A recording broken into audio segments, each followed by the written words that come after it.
10, 9, 8, 7, 6, 5, 4, 3, 2, 1.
Hello everyone and welcome to episode 31 today of Stadium Connect North.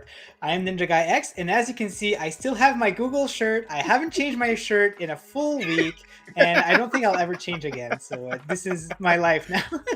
And today with me, I've got my friend John Scar. How are you doing, John? Good. How are you doing? Good. Thank you. Thank you.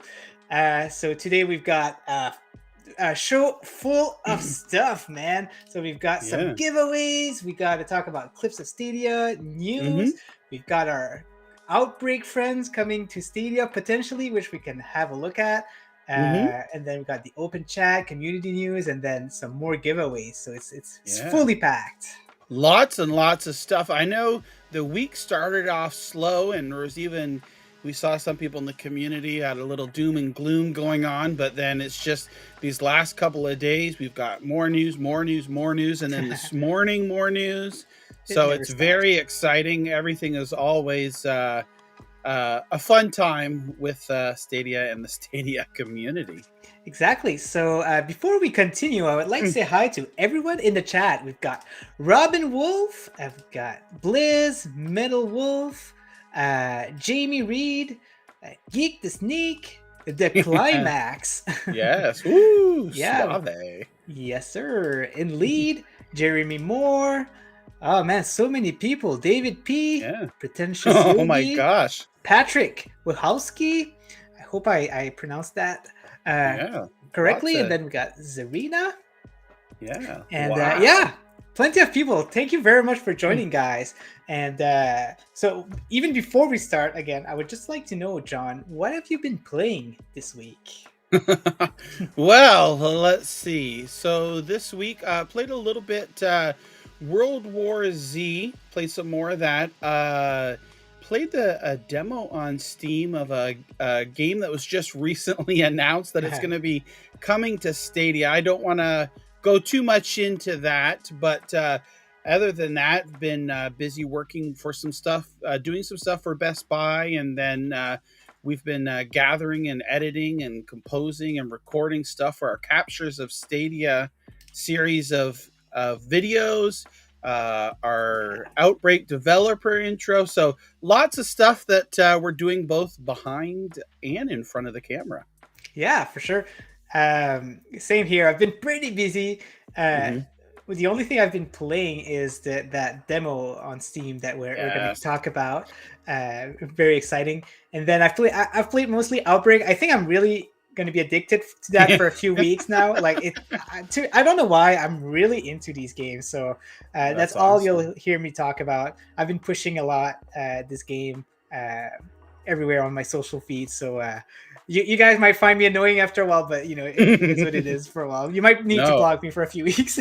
No, definitely. I could tell this the Outbreak series, like you're really enjoying those games, Yeah. and that is awesome to see. And I know that you had mentioned when we were talking with Evan in the developer interview that previously you weren't quite too sure about the games, and because you saw some review scores and they had basically said it was low, but you know, you went ahead and because of, you know, Evan and all the news and the information he spread, you went ahead and tried it here, and that's awesome to see that you're really enjoying it. You can really tell. Yeah. So guys, the moral of the story is don't be influenced. If a game piques your curiosity, just, you know, look at some gameplay, and if it interests you, give it a try. It's all I'm asking. Now we also have another co-host here that we did not put in yet, but let me introduce you guys to Mr. Fletch. PSX I'm alive. You're alive. That is good. That is good to hear. It finally works. Good. Yeah. So Fletch had a little bit of trouble with his camera, but now he is here. So what have you been playing this week, Fletch? Bit of everything really. Bit of Elemental War 2. Oh, cool. Wow. Ooh. So review coming soon on that one. And then bit more World War Z. MotoGP. I've been really getting into it again. Nice.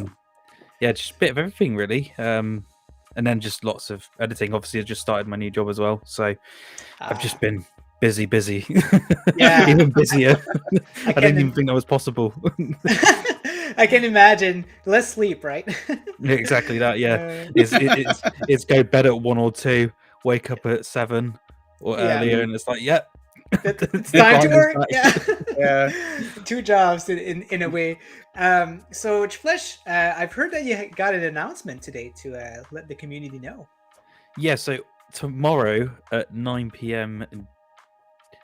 BST because it's British summertime. There we go. UK time. Or 4 p.m. Eastern, or I don't even know what it is. West 12. No, it'll be 1 p.m. Pacific. So those on the West Coast here in North America. Yeah. I'll be doing a live stream of Outcasters. I've seen quite a lot of people wanting to jump in, but never have enough people to jump in. So I'll be doing a live stream of Outcasters to bring it back to life, as it say. And also do a giveaway for a random game key for Stadia, along with a $10 gift card as well. So that can go towards the game or DLC or whatever games you want on Stadia. So very nice. Yeah, join me tomorrow for that. I know I'll be doing crowd choice and play as well. So all the features. Awesome. Nice. That's very good, guys. So, Fletch. And so, guys, keep in mind, Fletch is doing a giveaway tomorrow, and he's playing Outcasters with the community. If you're interested in the game, go have a look at that.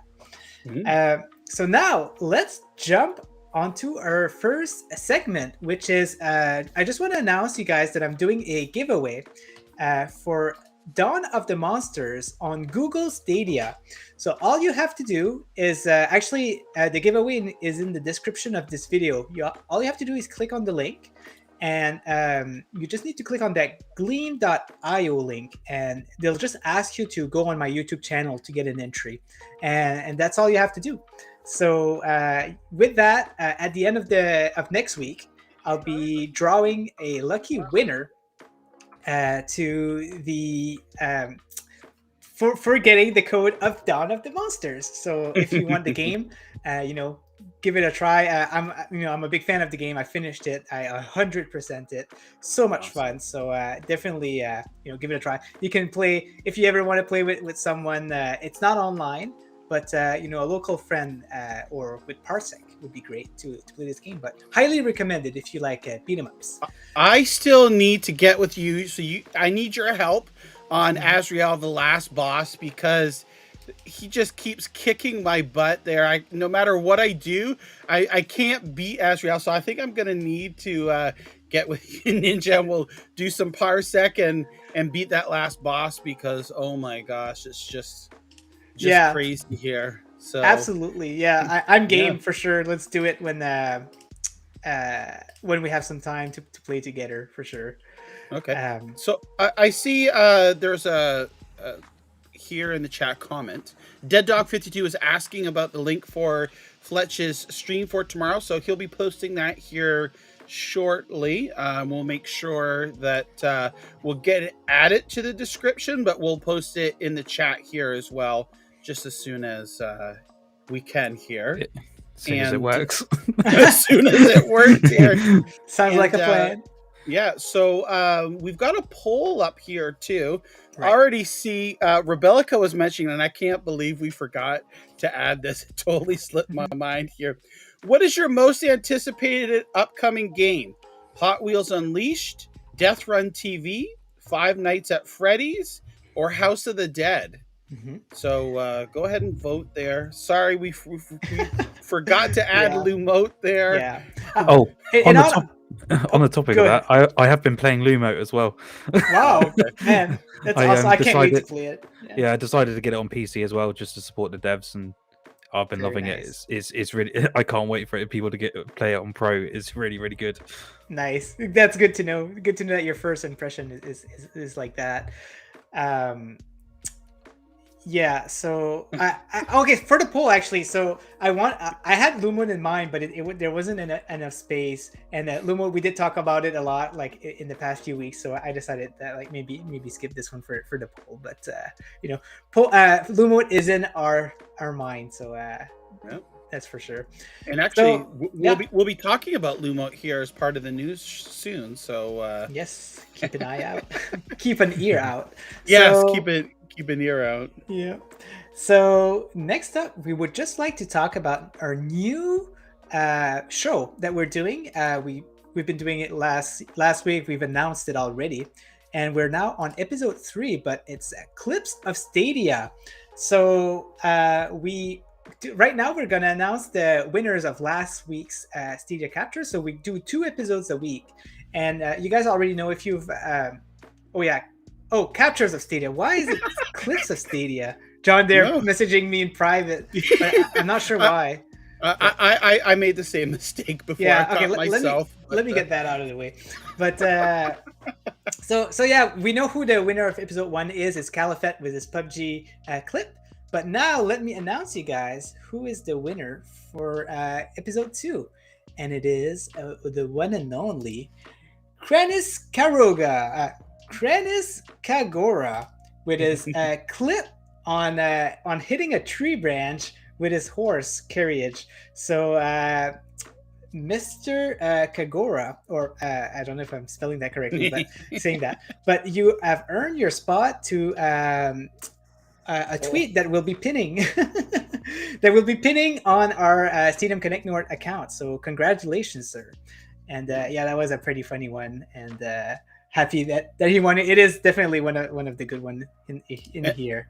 And that was voted by the community, right? So the way that the winners are determined is we just have people leave a comment with your favorite capture of that episode, and whoever has the most comments with votes, then we tally them up there, and that is a particular winner of the week. And like Ninja said, what we do is after each week, we'll pin the particular clip to the Stadium Connect North Twitter account for the duration of the week to get your beautiful captures for everyone to see. And also what we're doing is, our hope is to, at the end of the year, then put together a top, depending on how many episodes we have at that time, let's say top maybe 30 clips out of the year, and then from there people can vote and dwindle it down, and then we'll see the top, what ends up being people's most favorite clip of the year. So it should be pretty interesting, and we already have a ton of captures that people sent to us, but we're always looking for more. In the description we've got a link to that where you can submit your captures, and that way we like to try and mix things up and get a nice variety of videos. And so far, everyone that has been submitted has been fantastic. So if you haven't saw your video yet, your capture, don't worry, it's in the works, and we try to get those episodes out. They're twice a week at this current pace, which I think is pretty good. If we happen to get a lot more, then maybe it's something we might even add an extra episode or even double it. It all depends on how it goes. So keep those captures coming in, and we're having a blast watching them and commenting on them and seeing all these like just funny, strange things that go on in the games. Yep. And episode 3 is currently out, guys. It came out at noon today. So have a look, put your vote in the comment to see who is going to be the third winner of the captures. So we got some pretty good ones in there. Some of my favorites are probably like the Assassin's Creed Valhalla. In this one, we have 2 clips, and they're hilarious. I love the let's say swimming up high. Yeah. It's just like that's so good. I've had people have commented on the Far Cry 6, the fight, the Phantom fight where that was good. Yeah, there's 2 guys fighting, but they're like 12 feet apart, and they're like and they're all reacting to it. It just looks totally funny. Yeah. So it's great. Exactly. All right, guys. So I'm gonna make John lead the next segment of the show, which is the news. Stadia news. Alrighty, so there's a lot of news today. We're gonna start off with some of the most recent news here, and I'm gonna share my screen here. Our good friend Cody in the Stadia community noticed earlier this morning that Hot Wheels Unleashed has been rated by the ESRB for Stadia. And this has caused, quite a nice commotion. I don't know exactly the word commotion is, but positivity. People have been are really excited about this game coming to Stadia. And this is developed by Milestone, who, lo and behold, was listed as one of the developers that have access to the low change porting tools for Stadia here. So we were wondering, what could they be working on? MotoGP 22? Or, well, sure enough, here we know that what we're assuming is that Hot Wheels is one of the games here that they are going to be bringing to Stadia, hopefully very soon. So this is really awesome. I know a lot, like I said, a lot of people are excited for this. So I thought we'd go ahead and play the trailer here. Fletch, have you had a chance to play this before, since it released in the fall on other platforms? I haven't. Believe it or not, I've held off for a while, thinking there's always going to be a possibility that it'll come over. So I never, even though it's been on discount on PlayStation, Xbox, all of that sort of stuff, I've held myself like I did with MotoGP. And good job. Yeah. But I know that people absolutely love this game. It got rave reviews, and people were really surprised when it came out, because I think it was kind of a shock. It didn't really have much marketing behind it. Right. It kind of came out and people were like, it's probably going to be rubbish. It's a license. And it's great. And to be fair, Milestone are great at their craft of racing games. Yeah. So it's great, and I can't wait for it to come. I really can't. It needs to hurry up soon, but I reckon this could possibly be a pro game. That's my reckoning. This would be that would, again, it to me, it fits all the criteria for pro, because it's multiplayer, right? So this is something you're going to play again and again and again and again and again. And I know some people have, like, I saw comments on social media. It's like, oh, that's the problem with everyone wants a pro game. Well, the thing is here is it doesn't mean that others who don't have pro can't purchase the game. And we know that with Stadia's Stadia Pro revenue sharing, that it's a fantastic model. So it's a great way to get exposure to your game, and for developers to potentially make even more money than they would if they were selling the game on, without Stadia Pro just by itself. So I'm really excited for here. So no, I know you're not too big of a racing fan, Ninja, but is this something that interests you, or you might try out and play? Or that's something that I tried on pro for sure. Like if it goes on pro multiplayer, right? I'm part of the community, so of course it's something that I play with people. And I mean, that would probably be a potential game also for the summer community championship, right? So if that'd be the case, I'd definitely be playing it because I have to probably make some rules and stuff like that. So for sure. Yeah, that's definitely for sure. Wow. The Climax is asking here, how many people can play at a time on Hot Wheel? Do you guys know this? I want to say 8, but I don't think it is. Let me double check on my Xbox a second. Yeah. I need like an office or something. There's a single player mode, online player versus player. There's a shared split screen 12. player versus player. 12. 12. Yeah. Oh, wow, that's a lot. That's awesome. Yeah. So just like golf with your friends. Yeah. Oh, yeah, And you're right. it's local as well, so it has split screen. Yeah. Sweet. Nice. That's very good. And it's it says here X cross-platform multiplayer on Xbox. Oh. So, So there you go. I So don't know, because we know it's maybe. out on Xbox, PlayStation, PC, yeah, that's all they have It's on for everything. right now. Yeah, It's on everything, Yeah. isn't it? Yeah, yeah, Switch. yeah, it's on everything there. And I know just recently add-on content has come out for it too, so they're supporting the game really well there. So I think, like we mentioned, that there really wasn't any marketing behind it, and people thought, oh, it'll probably just be crap or whatever, but it ended up turning out to be really good because the Hot Wheels name and milestone behind it as well. So Nice. this is great. Yeah, we see people in the chat here. Califett What was the confirming as DLC well. that came out? It was Batman, wasn't it? The most recent one. Yeah, Something Batman, like that, some yeah. cars and things like that. Yeah. Cool.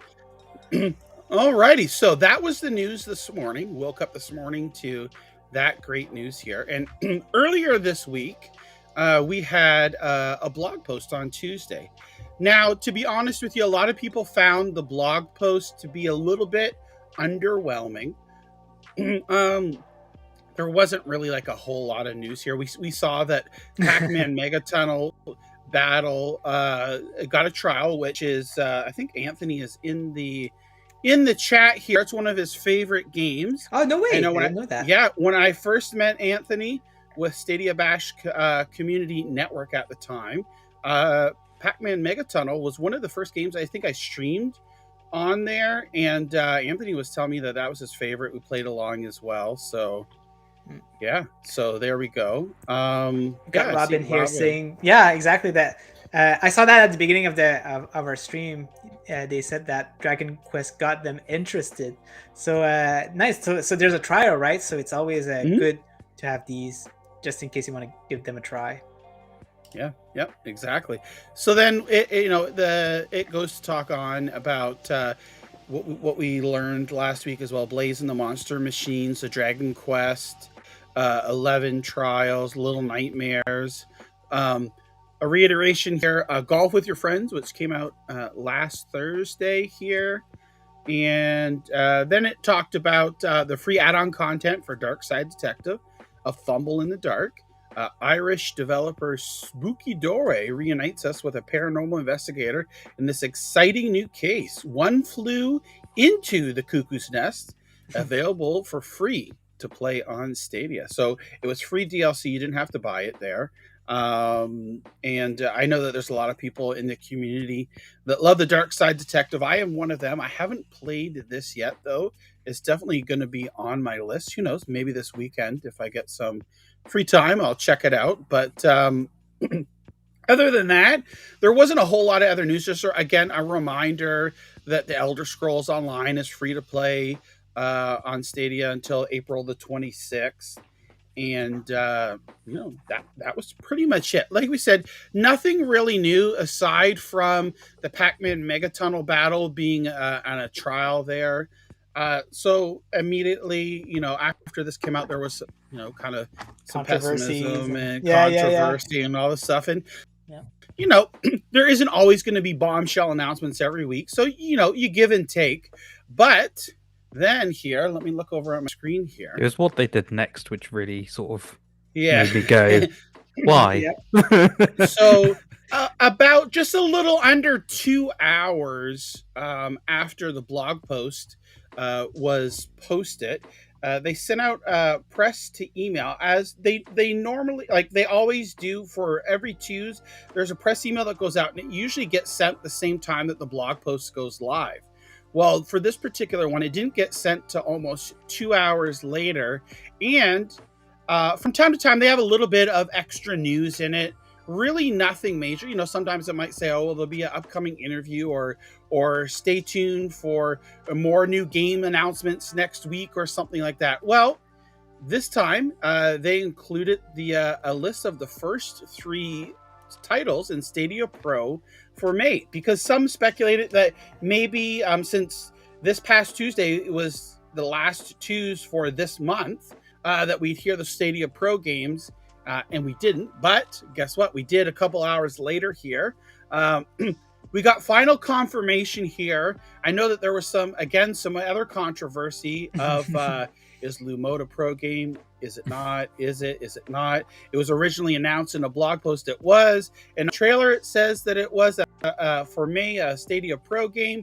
Then they retracted the blog post. We had an interview with Luminosum Games. They both confirmed, Michelle and Kyle confirmed that, yep, it's a Stadia Pro game, but there were still some that weren't sure, because Stadia had put out a tweet saying, no, it wasn't. They responded to somebody. So anyways, people were unsure.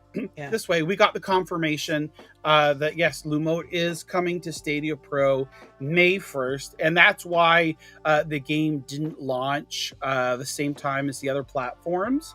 Because it just launched, was it yesterday, right? Today's the 22nd. Yeah, I think it launched yesterday on other platforms.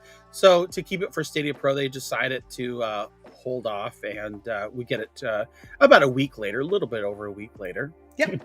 Some people are wondering why these games were not announced on the blog, and John speculated, which makes sense to me. So maybe they're just approaching different types of marketing ways to advertise these kind of things, because that way popular news reporters can actually put it in and announce these types of things. So maybe they're testing grounds, right? Maybe they're looking at if it helps out or not. So that's cool. And I honestly do think that, because from what I can say is they are restructuring the way that the press, that Google with the Stadia division itself handles press emails and things like that. They've done a restructuring and stuff like that. So I think this is, just like we said here, is probably just a way to kind of give a little nudge to some outlets to be able to,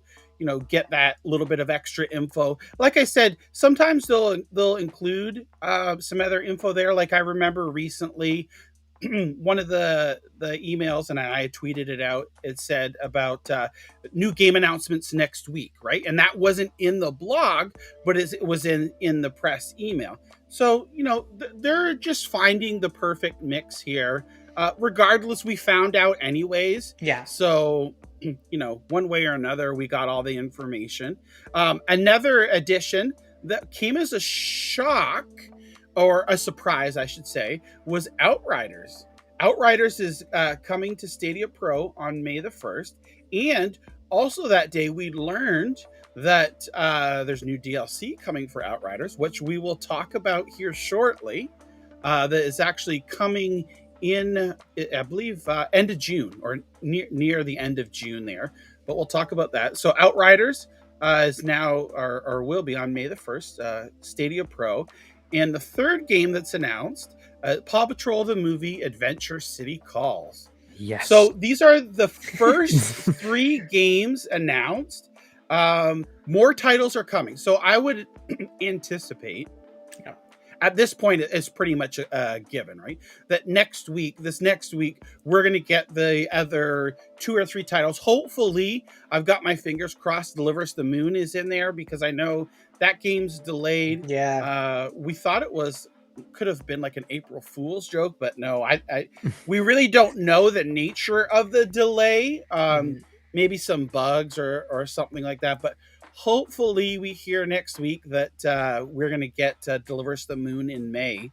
because that would be fantastic. Yeah. And so some yeah, other games as well. Fletch has made a review for Paw Patrol the movie Adventure City Calls. So guys, if you're wondering if it's any good or anything, hop into Fletch's YouTube channel because he has some thoughts on that. Maybe you can give us a little bit of just for that one.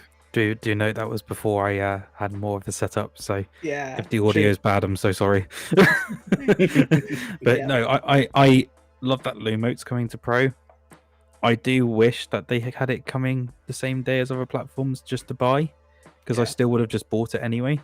But I can understand if they want to do it and hold it. That's completely fine. It doesn't make a difference. It's a bonus for everyone. I just would have liked to have bought it anyway for the developers, but that's just me. Well, I know I can see probably why they did this is because I know before games have come out and then a couple weeks later they went to Pro. And people ask for refunds or complain. So what I figure what they are doing this just not to avoid any confusion or refunds is just wait the extra week and a bit. Because not everyone's going to know. They'll be saying, oh, well, I didn't know it was coming to Pro and all this other stuff. So, I mean, I wish we would have got it the same date too, but I understand, as to why they did that there because the good old backlash. So so that was Tuesday. That started off the news for this week there. So we started off a little bit slow. Then we got the Pro games. And the next day here, all of a sudden, nobody even was anticipating this. We've got another blog post up here that says, next up on Stadia, Deathrun TV. What? And Five Nights at Freddy's Security Breach. Now, we know the developers, a very huge game. We know that the developers for Five Nights at Freddy's were listed as one of the developers that have access to the low change porting tools. So I know many in the community, Clive and even everyone here on the panel as well, we all speculated Five Nights at Freddy's was coming. Well, sure enough, we've got the confirmation on it.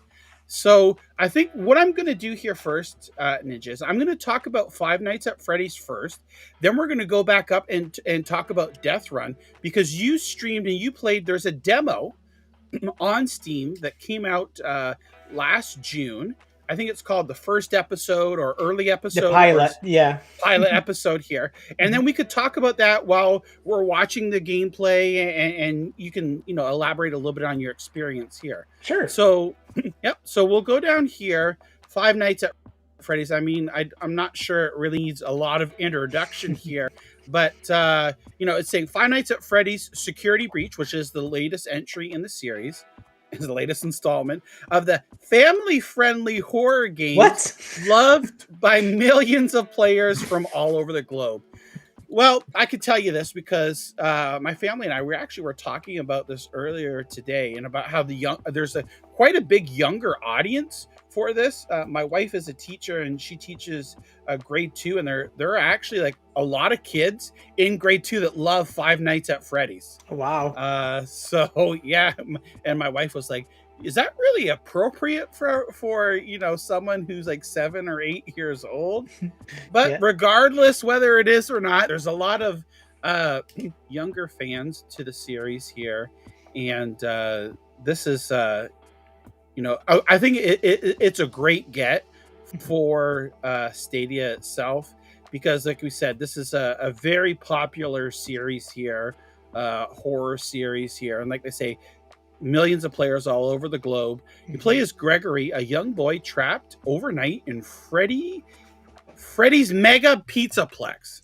Oh, sounds fun. We'll call it here. Yeah. I'm not going to lie. I don't know how kids play this because I know that I will stream this, but I know I'm going to be scared as anything. I don't know how they do it, but the fact this game came out in December. And it's coming now is fantastic, but I don't get. My son loves watching stuff like this, and I'm like, exactly, right? You're 5 years old. What's he going on? He likes watching you suffer. Yeah, exactly. It's like a possessed Chuck E. Cheese that goes wild here. It says Gregory must survive the near unstoppable hunt of reimagined Five Nights at Freddy's characters, as well as new horrific threats here. And And some people in the chat, they mentioned that, and it's true. So this game is not released on Xbox yet. So yeah, so it might attract some other people. But at the same time, Xbox can play Stadia, right? So in a way, now people will be able to play this game on Xbox, which is going to be nice. Yeah. Exactly. I see Bruce in the chat here. I know Bruce or Bruce's kids are fans of the series. I know he had mentioned something about that before as well. So this is good. Yeah, he was saying my son has 5-game compilation on the Nintendo Switch. Oh, wow. So again, you know, the younger audience loves this here. So this is a great get. You know, just like Fletch was saying, it came out in December. So, and Ninja, you know, like it's not on Xbox, so now it's on Stadia here, another game here. So the hunters and the hunted adapt to survive and explore and discover.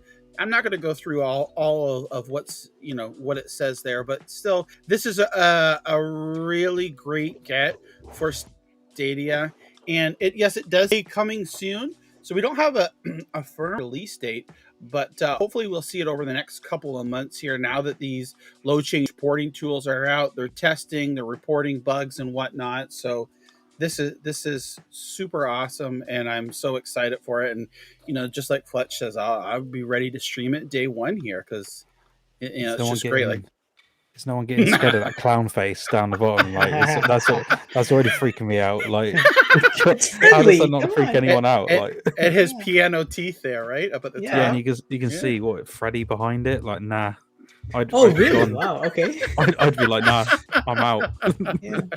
Oh my gosh, this is awesome. Yeah, and so against Stadia Pro Gaming chat there, I think he says here, give us a free to try demo, and it'll be even bigger when I think. Yes, that would be awesome if they have a demo or a trial for the game. So we'll definitely see. I know that these trials, they're rolling them out to more and more developers. And I really do think it's a win-win for the developers in Stadia. People get a chance to try their games for a certain amount of time, 30 to 120 minutes, depending on whatever the allotment is. And it's a good way. They need to market this. It is definitely huge. Stadia, if there's any time for them to market something, it's with that game.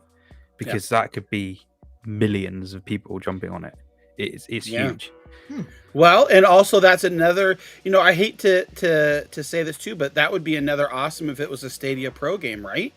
Like for it to be included in it, because these are, you know, big name titles that are included in your subscription there. And again, if you're not a Stadia Pro subscriber, you can still, you know, claim or buy the game outright. So regardless. So there's another game here. Now, I was not aware of this game up until Wednesday here.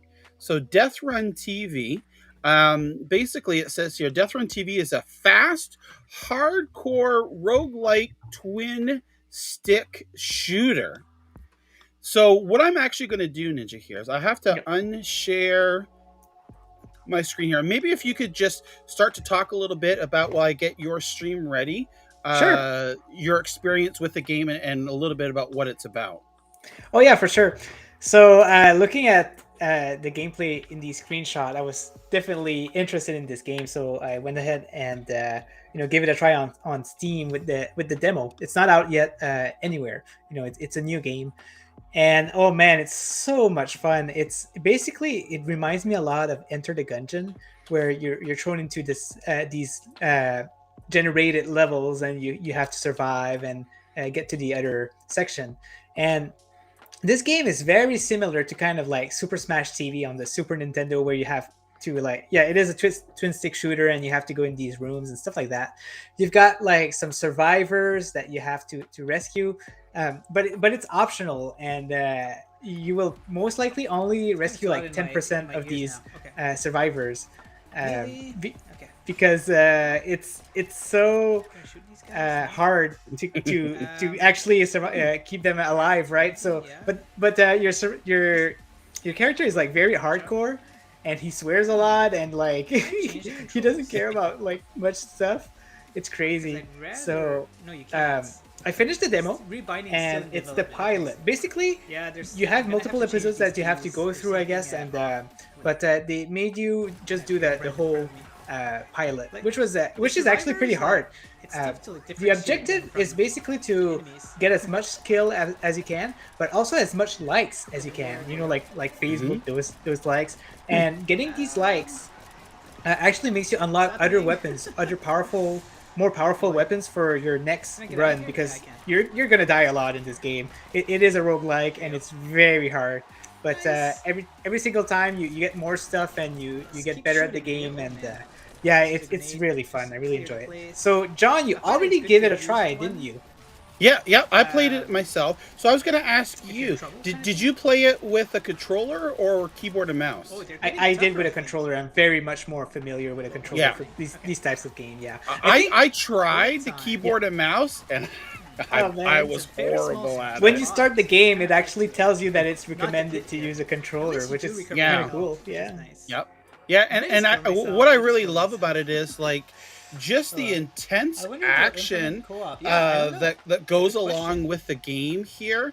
Let me fast forward it a bit here. Yeah, can you like maybe mute it also, because it's hard to hear? Okay, perfect. Yeah, I just muted it here. Yeah, awesome. So here you can see like my experience with it too. Like when I first started out, I think I made it past that very first room where it gives you the basics, but then the second room there already started to die, and I was like, okay, where are the options of the game? So there's options in there where you can show like, you know, the enemy's health and things like that. And it took me a little bit to realize also too that you can have like dual wield. So there's an option in there so that when you fire, it automatically fires both at the same time.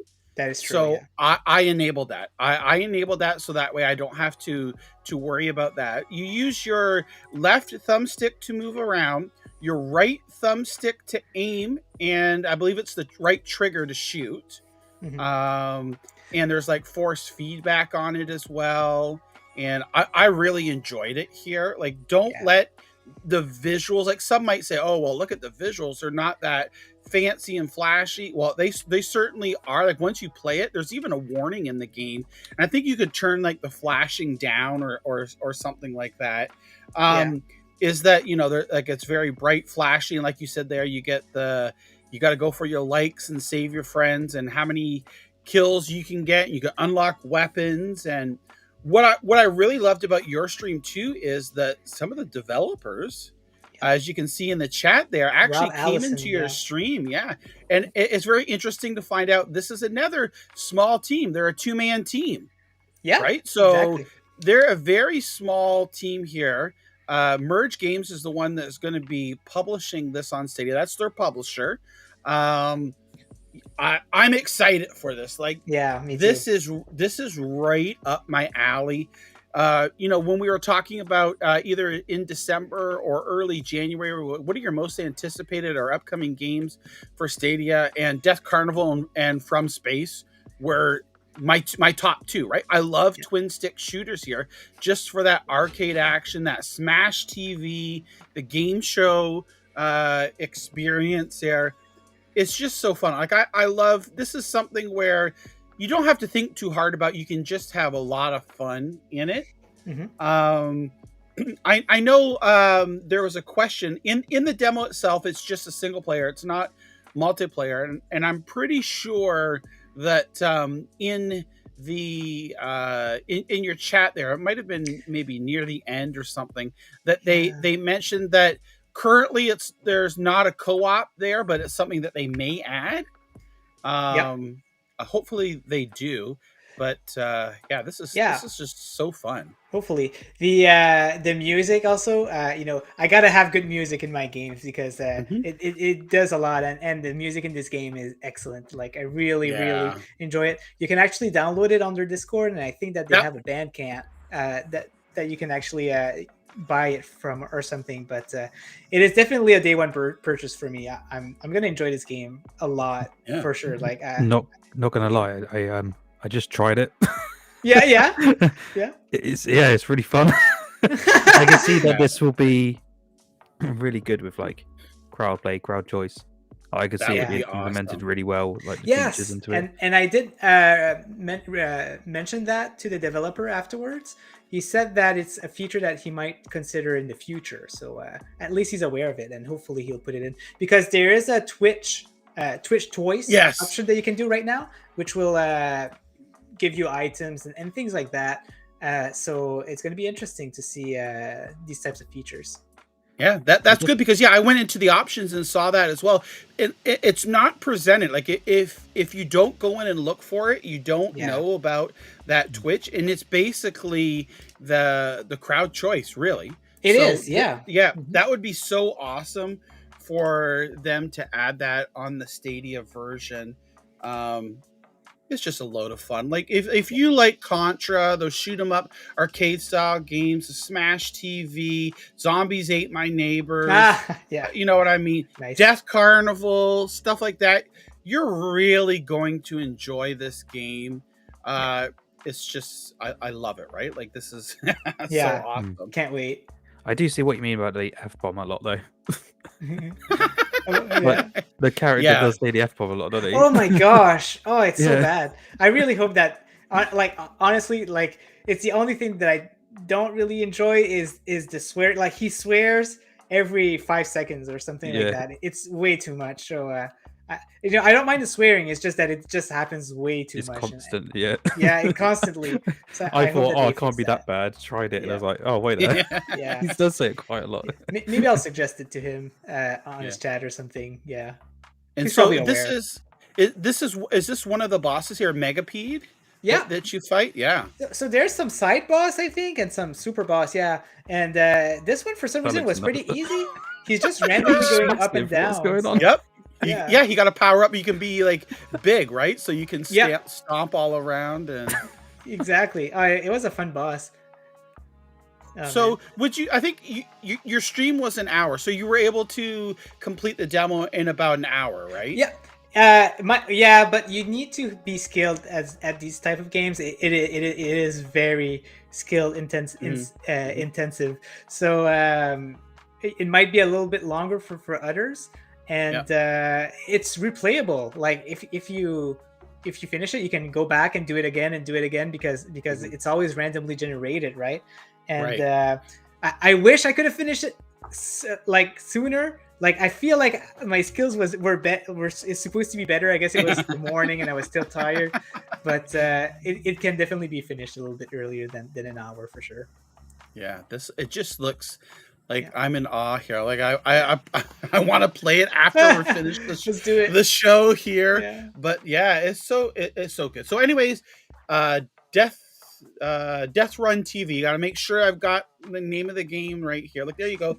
Demo completed. You're awesome. Thank you so much for playing. Deathrun TV coming soon. So I think that for this particular game, that if I remember correctly, on the Stadia Discord, the developer posted something about it's still early in development. So this is probably something like, if we see it this year, it probably won't be till I'm going to anticipate fall, like, just based upon that what they said. I know that this demo that they put out here was from, I believe, June of last year. Oh, wow. But I'm not anticipating this until late summer, early fall. So we've reached out to the developers too to see if we can maybe get them on the show, talk about it, find out a little bit more about the game. So stay tuned for that. It's just it's such a great game, and I'm really, really looking forward to it. Yeah, same. Alrighty, so we're going from one game to another here. Let me share my screen again. Window, and here we go. This is the game I voted for in the poll here, and I've been waiting for. We saw it got rated ESRB, and now we know it's coming out. Actually, before this official announcement, so this was, I don't know if this was Wednesday or Thursday. It was one of the 2 days this week. I remember waking up and seeing early in the morning that another site, I think it was the House of the Dead remake wiki, Yeah, like a Twitter fan or site, whatever. a Yeah, fan account. Yeah.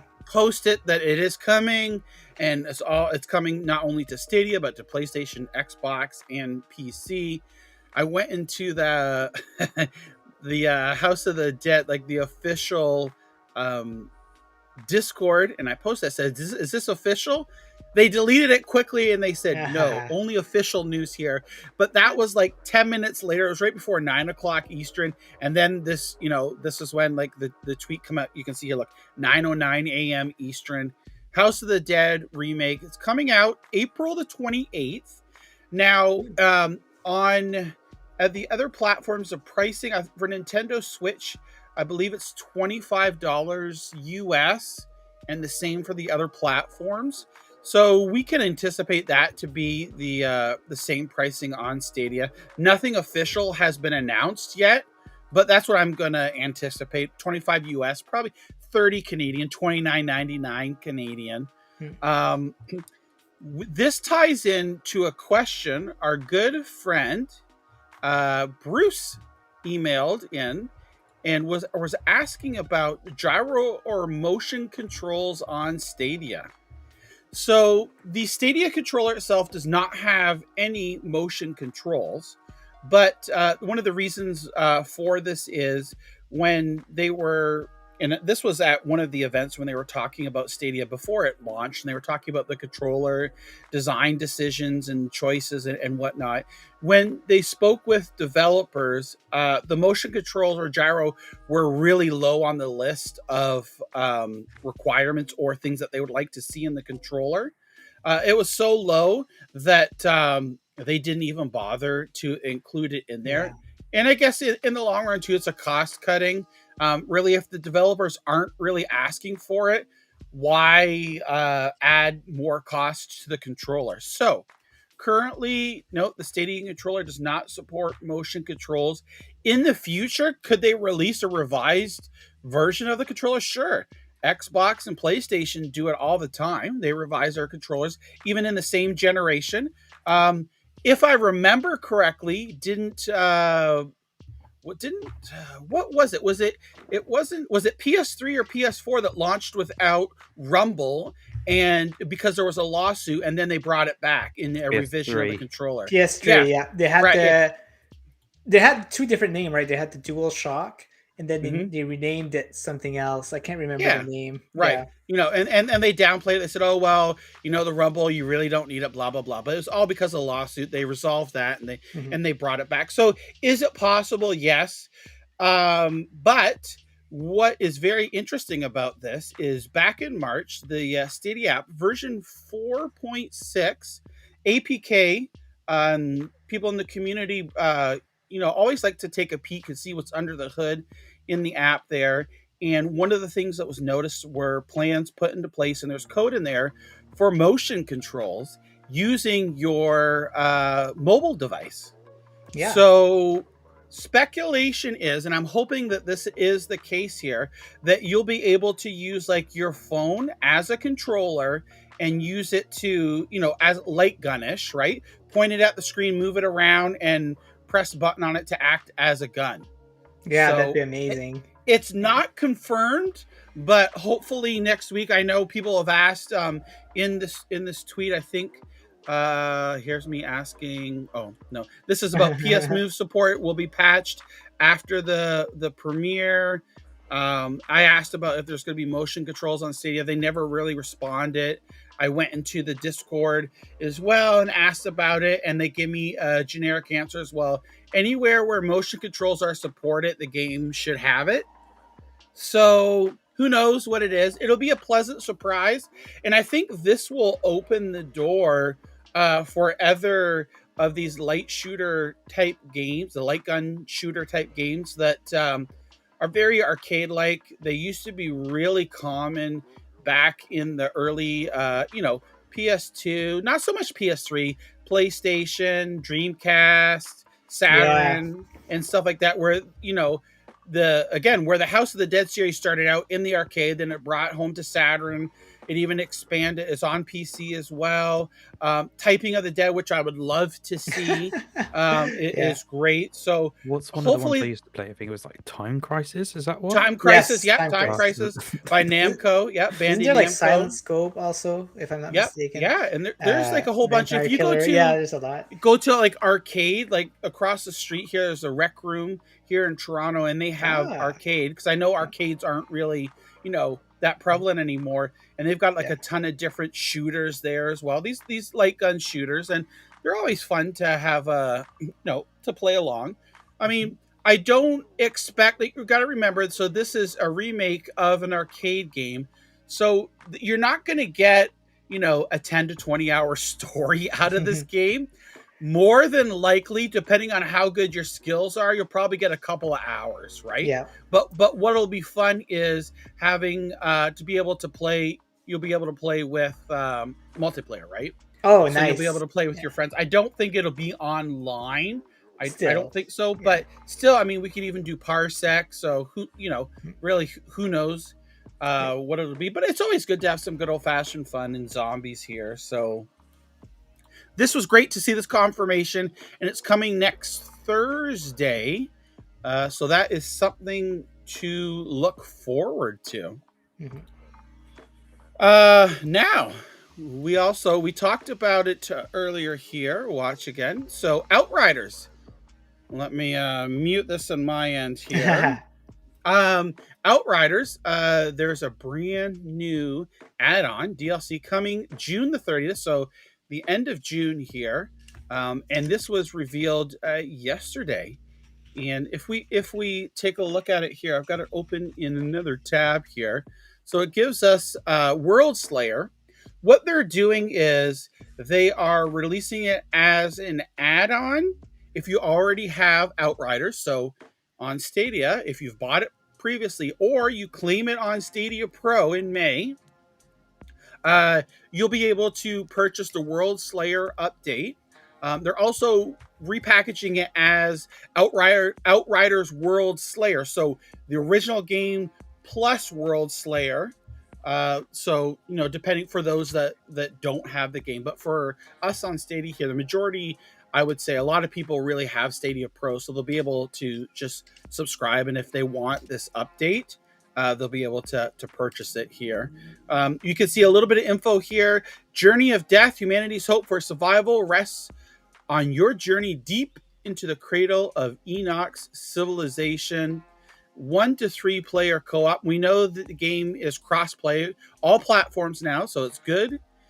Continue to play solo or join up 2 friends, a drop-in, drop-out co-op as you take on the horrors of the hyper-evolving planet in Apocalypse.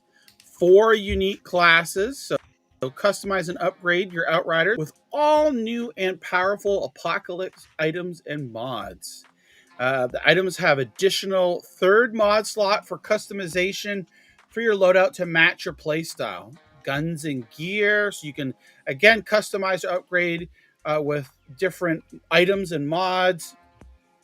Power, adapt your abilities and skills. And there's a skill tree for the different classes.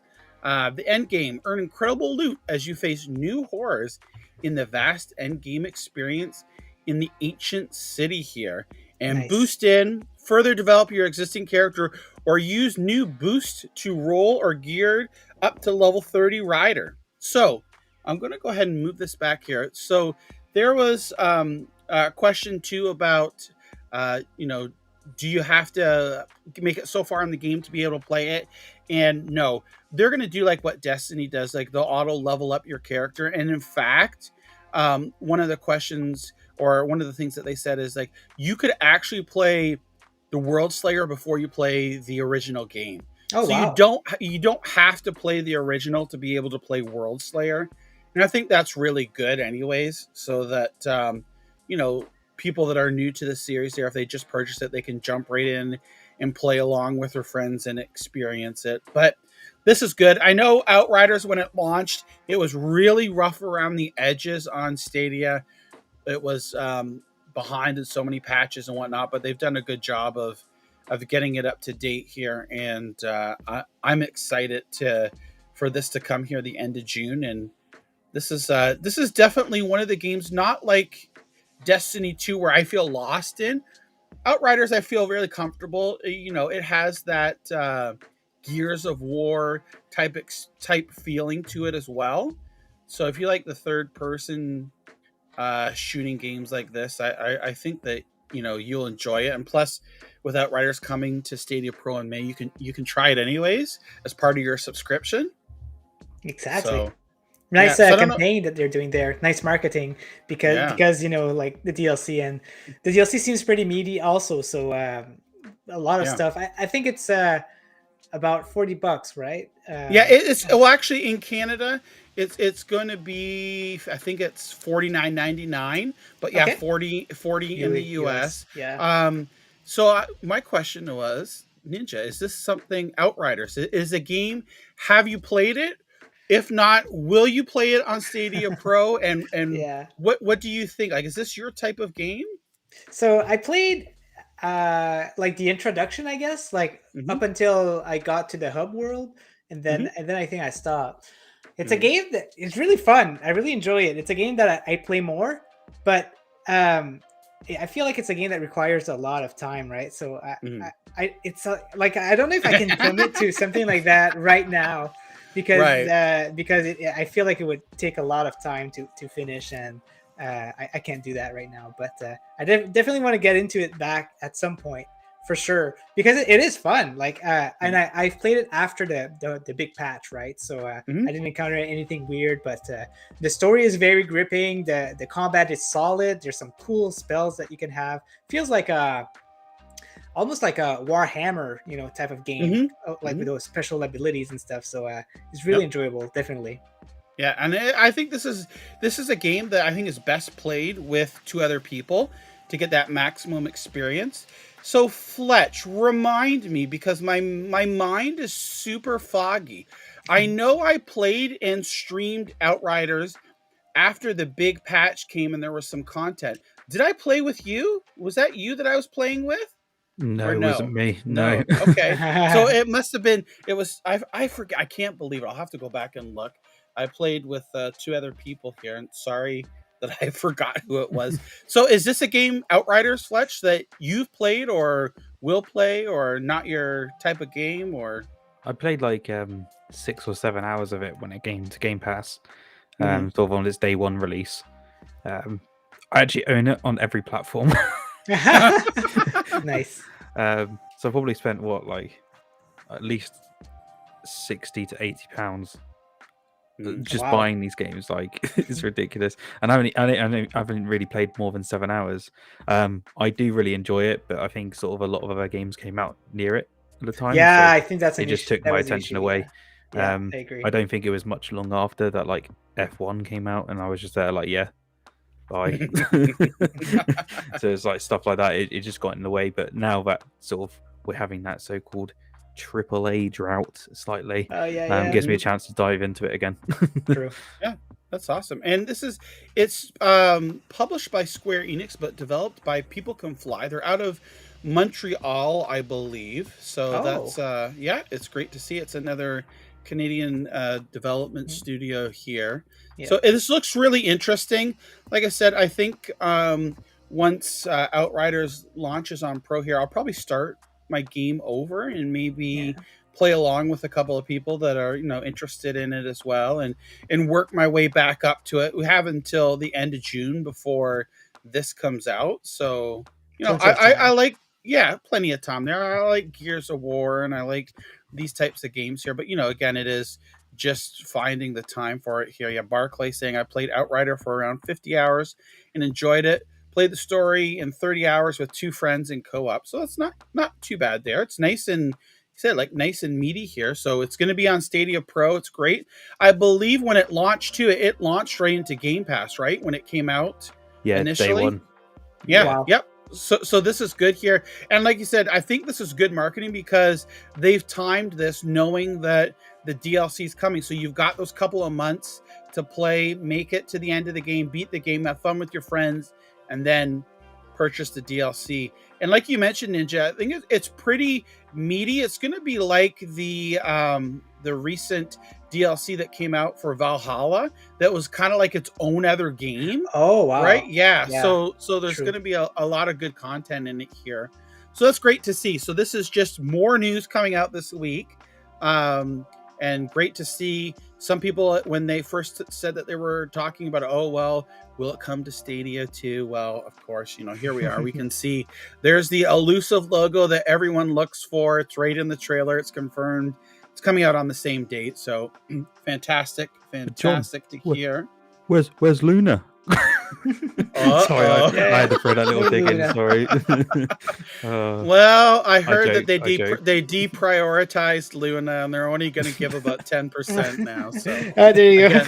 Yeah, that's just a joke. We're just messing around. Okay, so here we are. So we also had a little bit of Star Wars news here, and before I go to the main article, I wanted to point it out. Clive saw this. He says, in Clive's voice, which I can't do here. He says, new Star Wars game emerging streaming services. So you can see here, so Skydance New Media was formed in 2019 with a goal of creating high fidelity, richly interactive experiences crafted for traditional gaming platforms as well as emerging streaming services. So we'll go right on to the article here, and what it's talking about is there's a new Star Wars game was announced. Amy Henning here. Shout out. Thank you so much, Barclay, for the €3 super chat. It's hard to tell on here. Oh, super sticker. There we go. Go read it. Yeah. So thank you so much. So what? We should read what Barkley has written there, right? Yeah. Pair character stretching his arms forward and raising his thumbs up. Remember, we got caught on this a couple of months ago. People were messing with us in the chat here. You can see Rebecca. She's a big Star Wars fan. She's happy about this here. So Amy Henning, who has worked previously on some pretty big games here, has opened up a studio in 2019. And there's a new Star Wars adventure game on the way from one of the gaming's most acclaimed creators. So they're teaming up, of course, with Lucasfilm Games to develop a surprise, narrative-driven action-adventure game featuring original story in the Star Wars galaxy. They're talking about Amy here. She's a game industry legend whose credits include Legacy of Kain, Jak and Daxter, and Uncharted. Wow. So solid titles. It definitely, like, if you remember, she was talking about a couple of years ago now about the incredible cost of AAA games and how it's, getting up to hundreds and millions of dollars and things like that, and how that's not really sustainable, in the upcoming future here. So they're talking about, I don't believe they don't really give like too much away really about the game. Though obviously they're going to be, it says here, we're working hard with the team and experience of talent developers, and we're looking forward to sharing more with Star Wars fans when the time is right. So again, the Skydance New Media, they were formed, now it's 3 years ago, 2019. It's so hard to keep track of time anymore. And as you can see there, so traditional gaming platforms as well as emerging streaming services. So nothing is mentioned, but speculate. Stadia is an emerging streaming service, so this would be a great fit for it here. So hopefully we'll hear something soon. But that was a little bit of news, and we wanted to pass that along. And great eye on Clive there, who was caught that and brought my attention to it. When they say Skydance, it makes me think of that Kinect game where Solo was dancing there, like Just Dance. Like, maybe they're going to make something like that, right? Yeah. So now this isn't to be confused with the Ubisoft Star Wars game that's coming out as well, right? Yeah. So there's a bunch of, and then there's another Star Wars game coming out from it's EA. The people behind it's the people behind what's it called? Detroit Become Human. What are they called again? Quantic Dream. Quantic Dream. Yeah, That's it. yeah. So there's several different. I can't keep track of it, but I'm sure Star Wars fans like Rebellica can. So next up is a little bit of news here, Ninja. I'll let you share this here and talk about it a little bit. Yeah. So 9 to 5 is a free-to-play game on Google Stadia, and you don't even need a pro account to play it. You can just hop in, create an account, and get in. So what it is, it's a new update. It's a new style of play that ends on April 28th. So you have still a week to play it. So when you start the game, you actually can't play the original mode. So you have to jump into this mode, which is similar to a battle royale. So you can, when you die, you can jump into another game right after that, and so on and so forth. So when you jump in, you gotta collect money, you gotta open these crates, which give you better weapon, and you also have to search for keys, which unlocks packages. I think that this is like the main objective of the game. You have to find these keys, get the package. But the thing is that there's more objective. It's just that I never gotten further than that because I was playing against some pretty good players out there. Yeah, so the game, like it still has a few bugs, but what's nice is that the developer has messaged us and said that they're working on that for improvements, because sometimes when you shoot, you engage in a battle, the screen starts to lag for some reason, and it's very frustrating. But looks like they'll be fixing that sometime soon, so pretty exciting. And so yeah, if you didn't like the core game of 9 to 5, make sure to give that one a try, and it might be for you. Nice, yeah. This because I know you played this along with Aswi, right? Well, it's not a team thing. You're all alone. I never met Aswi, unfortunately, but we were playing at the same time, and I thought it was a team thing also, so that's why I asked Aswi to play with me, right? But yeah, it is not. It's not a squad. You play on your own. It's all versus all. Oh wow, okay. Yeah, that's interesting. And so these are obviously new maps, right? Like this is a new map compared to what the other two that were there. Yeah, okay. It's Clinic. Yeah. It's planned to be coming out with the regular mode at some point, I think in May, in the next update. It was supposed to come out in March, at the end of March, but it got delayed. So it's kind of nice for them to give us a small sneak peek of the map, and it's very enjoyable. These guys, like 9 to 5 guys, their forte is the map building. Like it's so good. Like the placement of where you can fight and stuff like that. It's amazing. I think that's their strong suit for 9 to 5. It's their map creation. It's crazy. I still wish they bring a team deathmatch or domination mode. Yeah, that'd be nice. That's my forte. More the I agree. Same here. Quick into battles again instead of dying once and you're dead. I'm not good at those games. Exactly. Yeah. Well, I mean, it's still early access, right? So you never know here. The game's evolving. It just came on Stadia in December, so it's already since there in the 4 to 5 months that it's been on Stadia here, evolved and improved. And like you said, there's still room for improvement, and it's good because the developers see that, and that's why they make it free to play, right? As long as you just have the Stadia account there, you can play and have fun and submit your feedback and whatnot. So this is good to see. Yeah, awesome. If you enjoy the game, make sure to support them by buying some of the skins or things like that in the shop, because they definitely need it, right? They've been at it for a while. I don't know how their funding is going, but definitely support them if you can. Yeah, awesome, cool. Alrighty, and so we're gonna move on here from space. So there was a tweet out here that says, "Heads up, we'll soon discontinue and remove the From Space demo from Steam and Stadia. The demo has served its purpose and is no longer representative of the game in terms of gameplay and visuals. More news coming soon. Thanks for playing." Well, this tweet sparked some interest. People responded back and forth. Oh, is it still coming to Stadia? Has it been canceled? Those were some of the things, and others were great. We can't wait to see it. Well, sure enough, here at Stadium Connect North, we're always on the ball. We've been working on this one for a while now, for at least a couple of months, and I think it ended up being a perfect timing here because we're going to be interviewing Triangle Studios, the makers of From Space. It's going to be on Monday at 2 o'clock Eastern.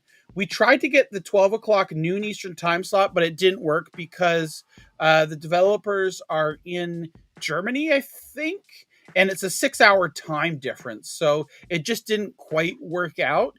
And unfortunately, Ninja wasn't able to make this particular interview in person, and we tried, trust me, for the last week and a half or so, we tried to make everything work because we want to be together and be able to do this since we're a team.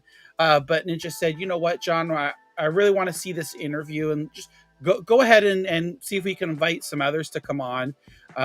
So we're going to have Rock is going to be on, interviewing Ray and Stadia Pro Gaming. The whole crew. Wow. You got them all. I can't believe you did that. That's awesome. So they're going to be on the show here Monday, 2 p.m. Eastern. We're going to talk with Triangle Studios. Who knows? Maybe we'll find out exactly what's been changed, what's been updated. He says that it no longer represents the game in terms of gameplay and visuals. So one can only mean, obviously, the visuals are going to be improved, right? They're not going to degrade the visuals. So it's going to look even better, and the gameplay is going to be fun. I know, Ninja, you and I played the demo. We streamed it. Again, this is another type of game that I really like too. It's really fun. That similar, right, kind of twin stick shooter type deal. I really enjoyed. It came from Space, so the predecessor to this. It came from Space and Ate Our Brains. My only qualm with that is it didn't have online play, and From Space does. Mm-hmm. So this is going to be great. I can't wait to learn to see what's been changed, what's new. Yep. And really excited for that. So the people from Stadia asked if we were going to see another demo for the game, and he mentioned that he'll most likely look into the trials. He didn't say trials, but he said like this new demo thing that Stadia is doing, and he said it's worth for him more to do that than actually work on another demo, right? Like he would lose some resources. So it makes sense. So maybe we'll be seeing a trial of this game when it comes out.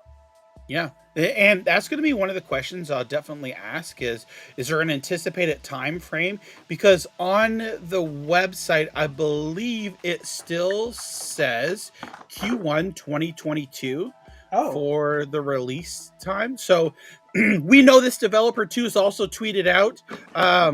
This was a little while back, using channels, playing builds of the game at home. So these are definitely questions that we're going to ask on Monday, 2 p.m. Eastern. So make sure to tune in for that. And as always, we'll be taking questions from the chat. So if you got questions, this will be your time to ask them. From Spaces. Again, like I said, it was one of the games that I'm most looking forward to this year. So we'll get an update on it. Just sad the achievements have gone. It's actually been taken off Stadia as well, so that's one less completion for me. Really? I didn't know that. So they don't show in your profile at all anymore? No, checked. Yeah, no, it's not there at all now. Sad. Yeah, I wish they would have stayed there. Oh man, that was my first and only game. I think I've got 100. No, I might have another 100%. No, you got my first Pig Stadia also. game. Yeah, that I got. Peppa Pig. Yeah, Peppa Pig. This was the first though. My first. I'll never forget you. So that's fine. Yeah. Never forget. Na na na na na na na na. Hey. Yeah. Goodbye. Okay. Alrighty. So here we go. This was just revealed today here. Let's make the volume down here. There's a brand new map out for Rainbow Six Siege. It's called Emerald Plains, and this looks quite interesting. It's part of the Season 7 Year 1 update. So this looks pretty neat here. I know on Captures of Stadia, we've had a couple of Rainbow Six Siege clips there oops, I almost let one slip that is an upcoming episode because we record the audio for them on Thursday night, but they don't get released until Friday. So I almost let the cat out of the bag. Good thing I caught myself.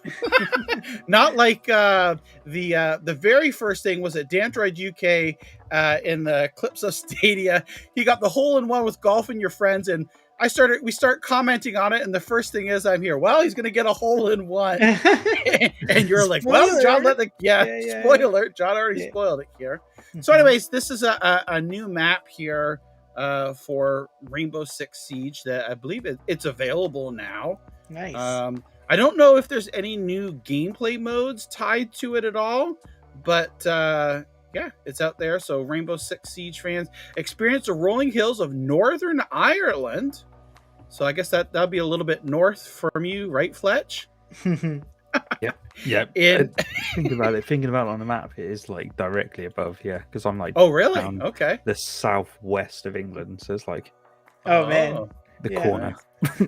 So in this brand new country club and private ranch, it's all yours to explore in Rainbow Six Siege. So there we go, amazing. Rainbow Six fans. Yeah, I'm sure Real Certified Doctor will be happy about that. Yeah. I remember when one time streaming and playing along with him, someone in the chat was like, are you a real doctor? And he's like, yep, and certified too, right? Yeah, I think that was Lewis. I think it was Lewis. Dre seems pretty excited about it. I know he's a big fan of the the Rainbow Six Siege, so that's cool. Yeah, that's awesome to see here. Good old Louis. Okay, cool. So there was the plus here. So another bit of news that we have here is Sony's finally given in, and we're going to see full crossplay is coming to Borderlands 3 this spring. Yep, that means that wherever you have the game on, you can play against your friends. So PlayStation's now included in that. So that should bring a few more fans to be able to play with friends to play with there on Borderlands 3. So I don't know, are either of you, are you Borderlands fans or play the game or have played it or? I'm a huge Borderlands fan. I'm still like needing to get Tiny Tina, but I'll wait for that. I didn't really like Randy Pitchford's take on Stadia. That was kind of. To be fair, I don't really like Randy Pitchford, but he seems strange. It's annoying for me because Gearbox are working on a new Brothers in Arms, and that's my favorite game of all time, and that makes me sad. But for me, Borderlands 3, I played it back on Xbox when it first came out. Beat the campaign, but I know they've had so much content added, so I just haven't. I know I've got the Ultimate Edition when it had that stupidly crazy Stadia sale. And I got it for the £10 off, so I think I paid £1 for it. Oh my gosh! Wow. But I just haven't had the time to get into it because it's 100+ hours of content. It's ridiculous. Yeah. Definitely. I played a little bit. It's kind of the same situation as Outriders. So I played the introduction. I played a few missions afterwards, but I never got into it. But I've got a friend who really wants to play with me, like one of my best friends.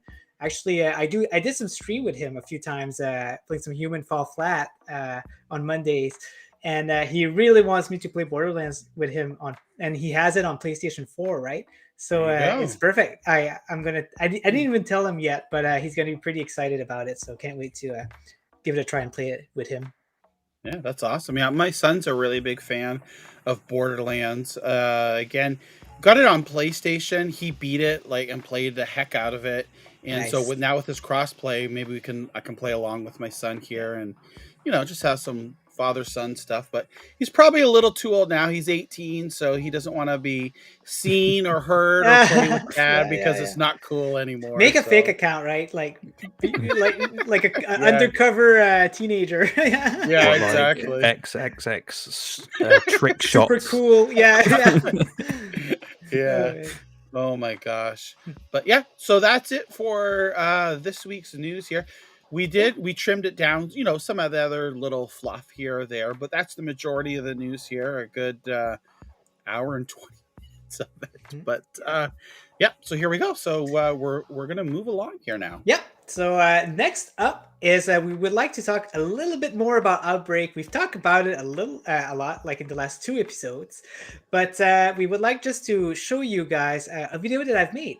So this video gives like just an overall explanation of what's the current status with the Outbreak series. So Outbreak is a actually I'm going to let the video talk to itself, but it's just a game that can potentially be coming to Stadia, but it's not in the bag yet.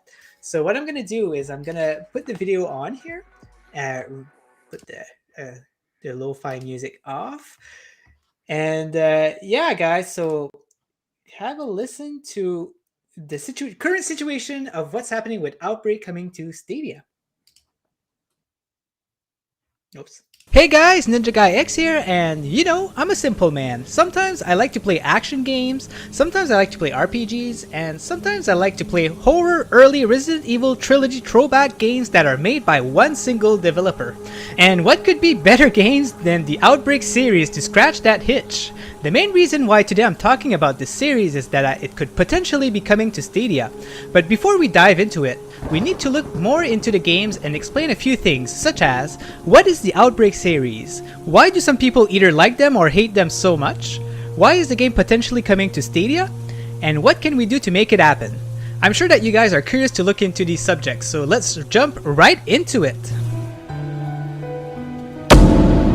Outbreak.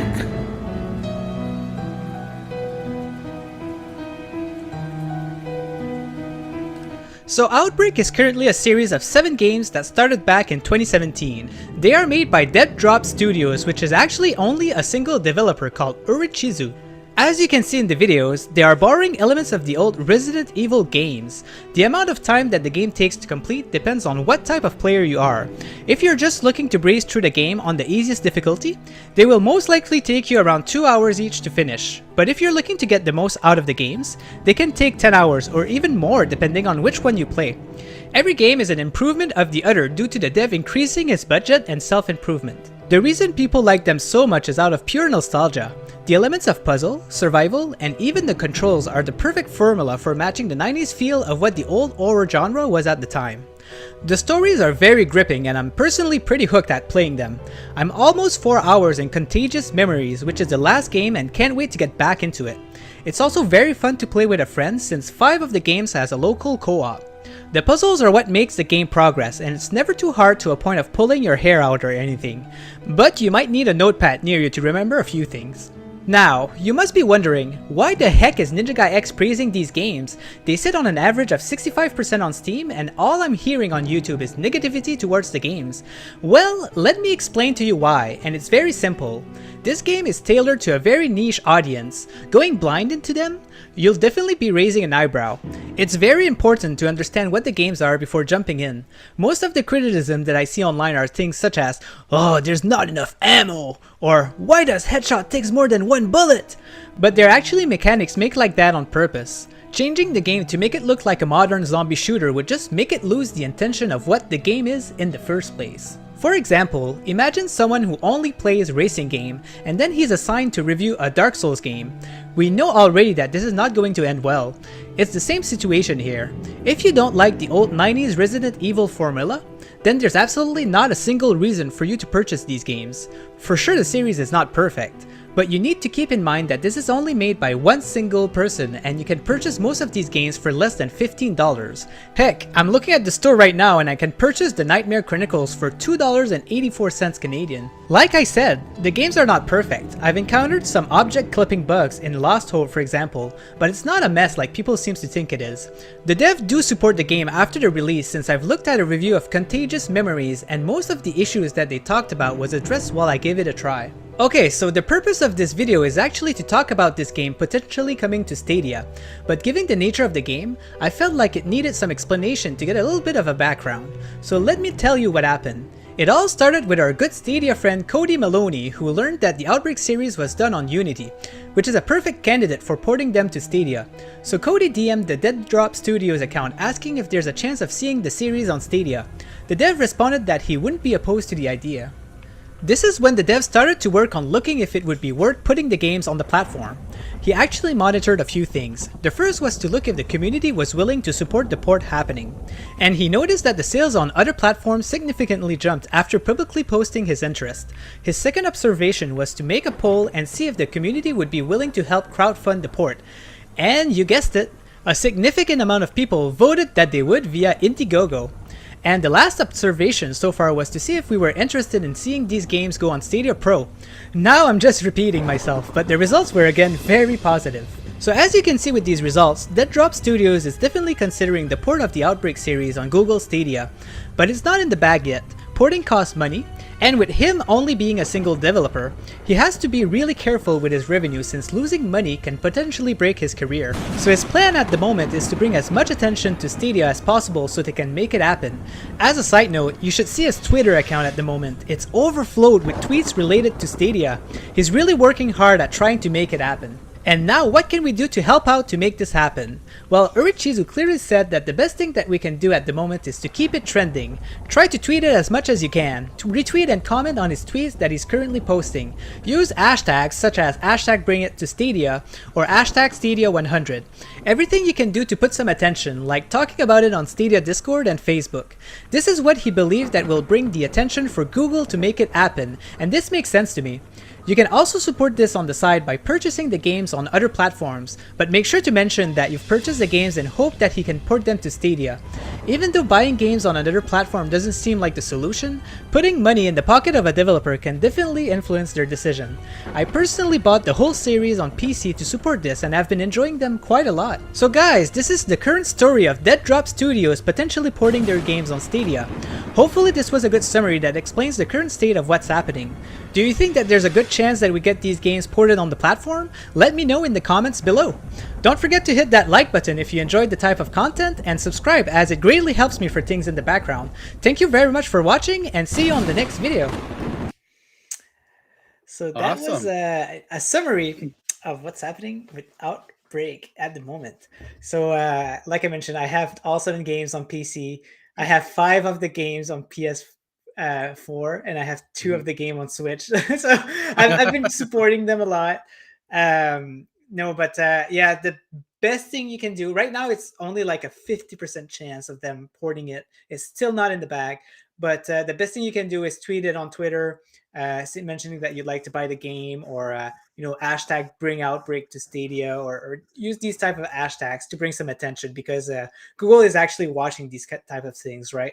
And his ultimate goal is to bring it on Stadia Pro, and this is what Stadia wants to do, is put the best game on there, right? So that you got to bring the attention to make sure that it works out.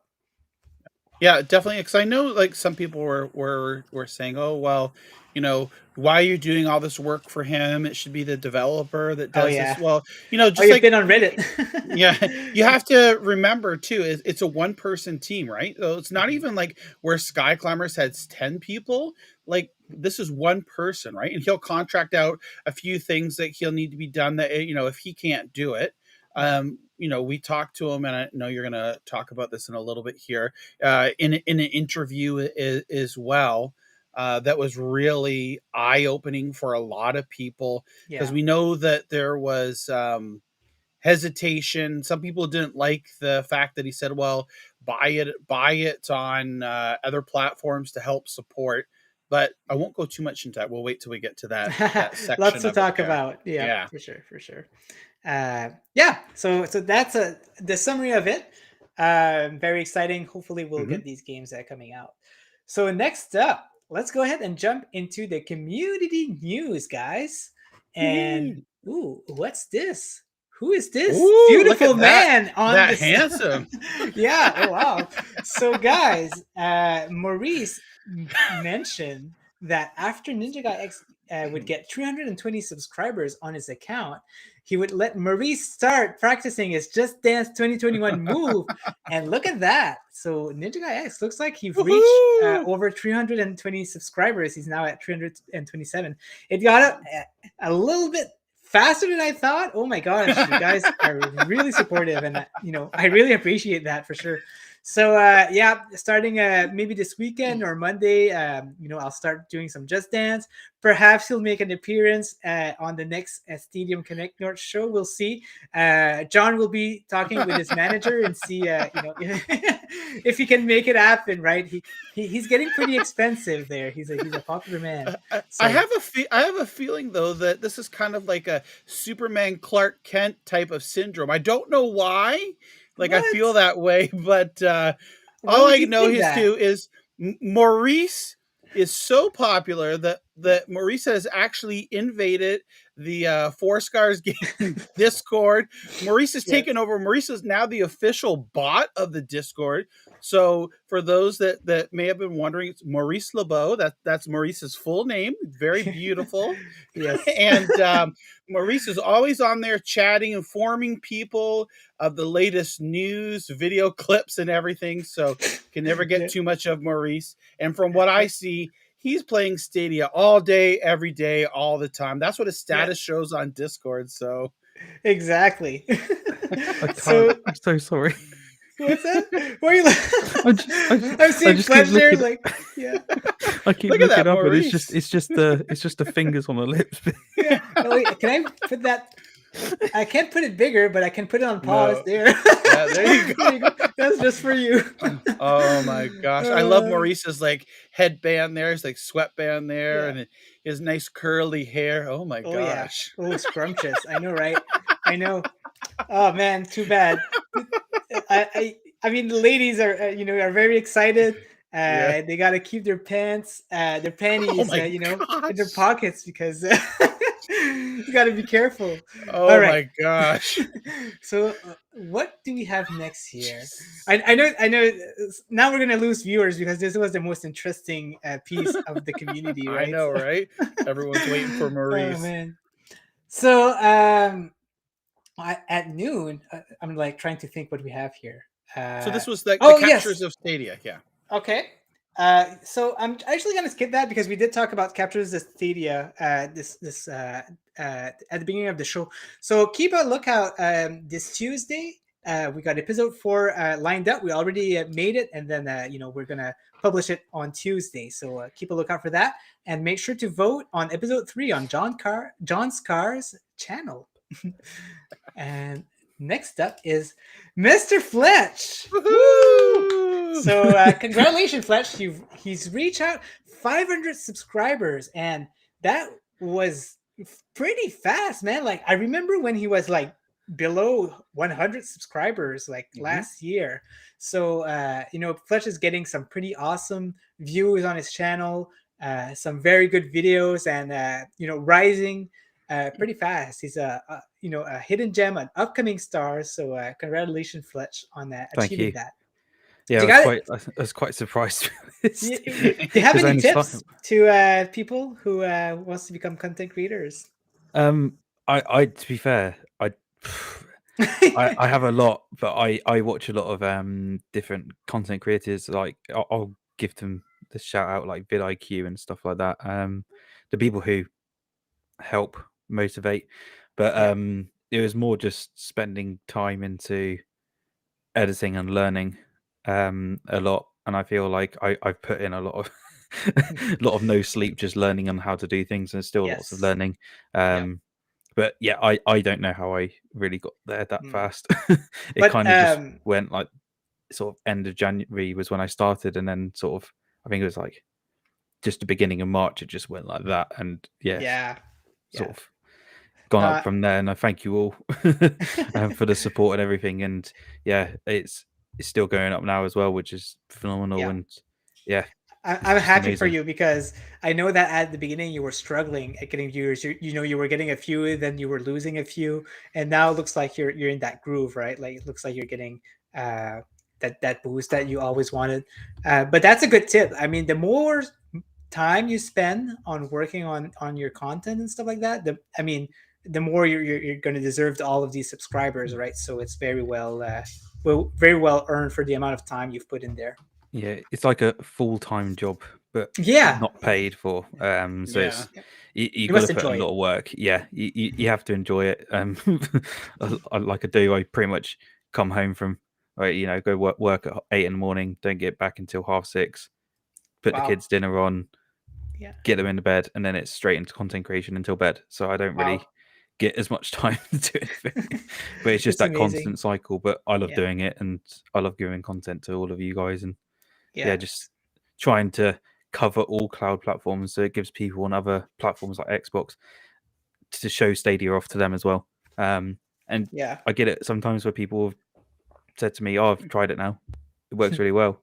So it's I want to cover everything. It's all about convincing people. And even in the chat at the beginning, someone mentioned that they only started noticing Stadia recently because of our giveaways, which is kind of cool. Like it's cool that us as the community, we can help out people understand what Stadia is. So hats off to all the content creators for doing that. Yeah, completely. There's so many great creators, you guys, everyone else in the Stadia community.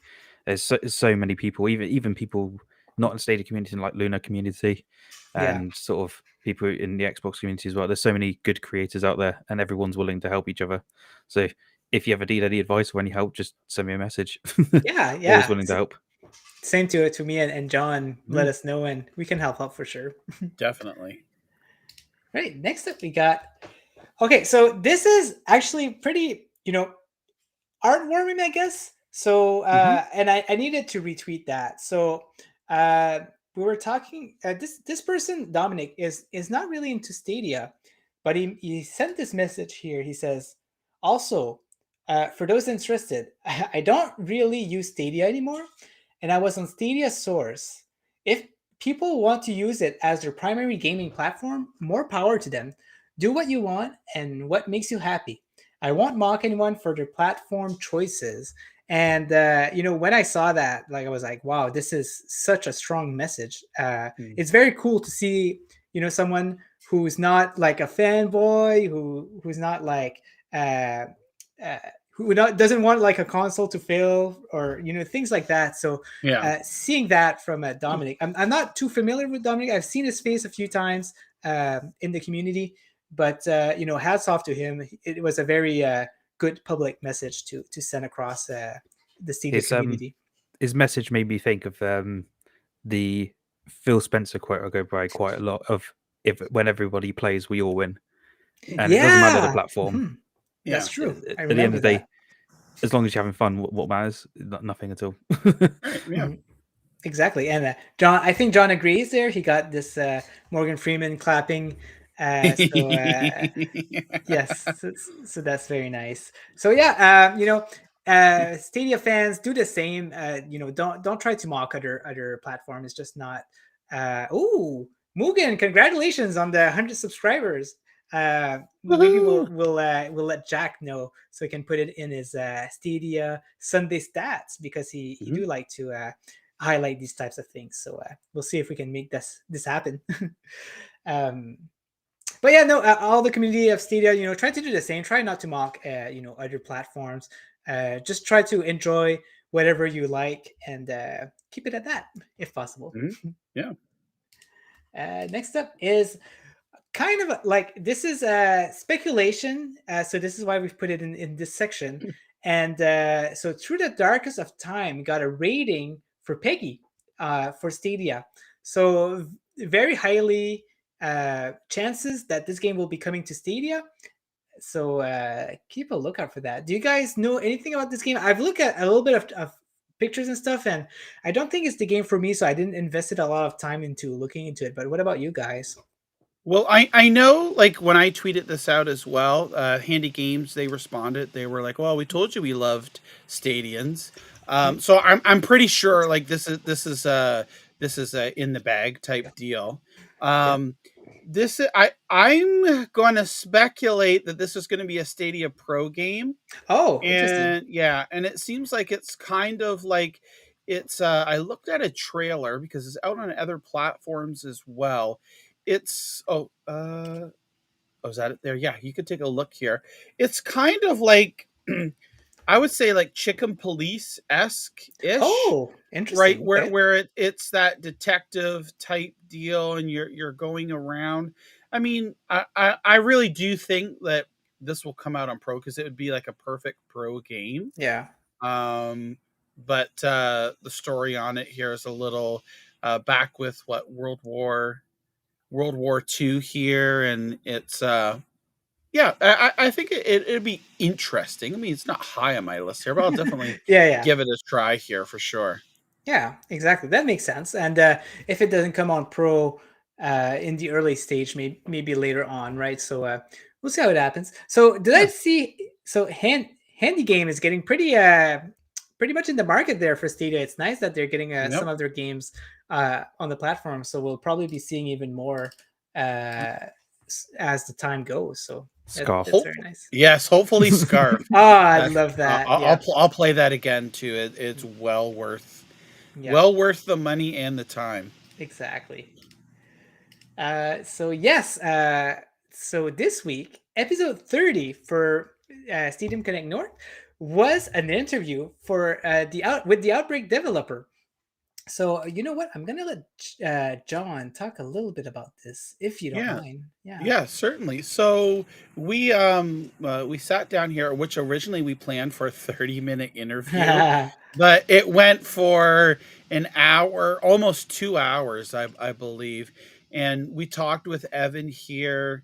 Just a great conversation overall. Very honest, upfront, truthful. Gave us reasons, as you touched upon a little bit earlier, Ninja, about some of the reasons why, like, why did he put out there to say buy games on other platforms to help support it? Why did he have a poll out there? Like, would you help crowdfund it, or would you like it on Stadia Pro? And he revealed, like, basically without saying it, these are different pieces of data and information to see how viable it would be, and that also that he has as proof with his case to supply to Google to bring the games on the platform. He mentioned there that I think the first day after this game exploded with the Stadia community, sales of the Outbreak series rose 1,000%. So it's not 100%. That's 1,000%. And ever since then, now it's been 10 days, right? So it's 10 days since all of this started. It's just been a whirlwind of awesomeness. Evan admitted that he didn't even know what Stadia was before this. And now the community has been so supportive and just reaching out and showing their support and giving him ideas and suggestions. And it's just awesome. He even has a merchandise shop for this as well. And I believe I saw on the Discord that he's going to start to make some Stadia related merchandise for this game. That helps support the developer too, right? So I know, like, with Sky Climbers, people like myself had bought the plushies and donated some for the different funding and whatnot. Yeah, here you can see in the video, there's some of the different merchandise they have: shirts, bags, pins, buttons, you name it. Cool. Yeah, it's awesome. So Evan is like, it was so cool because to hear some of the things that he was saying that we've been saying for the past couple of years, things like, Google is listening, right? Even though you don't get a direct response, and we've said this time and time again, they've got metrics, they've got different things that they collect the data, they analyze it, they know what's going on, they know the interest and the problems and all this other stuff. And it's just really great to hear Evan, mention that as well. Like, we hadn't talked that much about anything really to Evan before the interview, and just hearing him say this was amazing. His enthusiasm for Stadia and the fans it is just great. Like, this was such an awesome interview. Many times I just sent like chills down my spine with some of the responses we were getting from the chat. Like, there was a particular person in there that said, you know what, near the end of the chat, he's like, you know what, I've changed my mind. Getting to know Evan here over the last hour to 2 hours and hearing the story behind it, it's something you can't get on Twitter. And he goes, I'm going to support the game. Yeah. So that cool. was really awesome. There it is right there, Sean. Yeah. Yeah, sorry. Okay, I thought that's why you mentioned it. Yeah, no, Yeah. I didn't even see it. I think Sean might even be in the chat here today. So that's awesome. And Evan saw that and was like, that is so great. Yeah, there he is. See? Yeah. So it was great. It was just all around fantastic. You, myself, MM2K, we all had such a great time in Yes. chatting with Evan. And I know like many of us are on the Discord chat with him every day and things like that. And it's just great to see his enthusiasm. Yeah.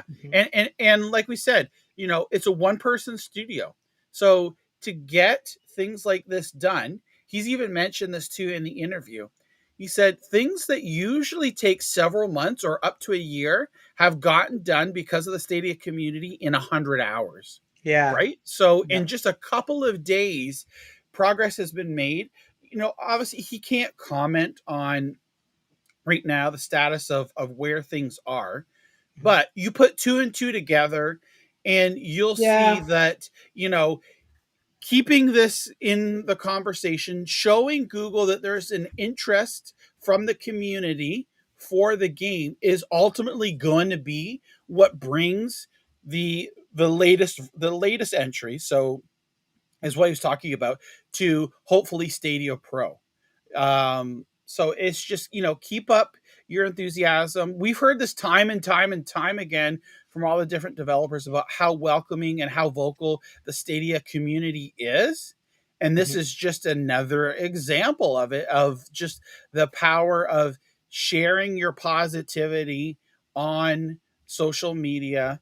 And I know that this is, and you mentioned this in your video as well, Ninja, that the game isn't for everybody. I totally get that, right? Yeah. It's not, and even Evan says that, it's not some high budget AAA title.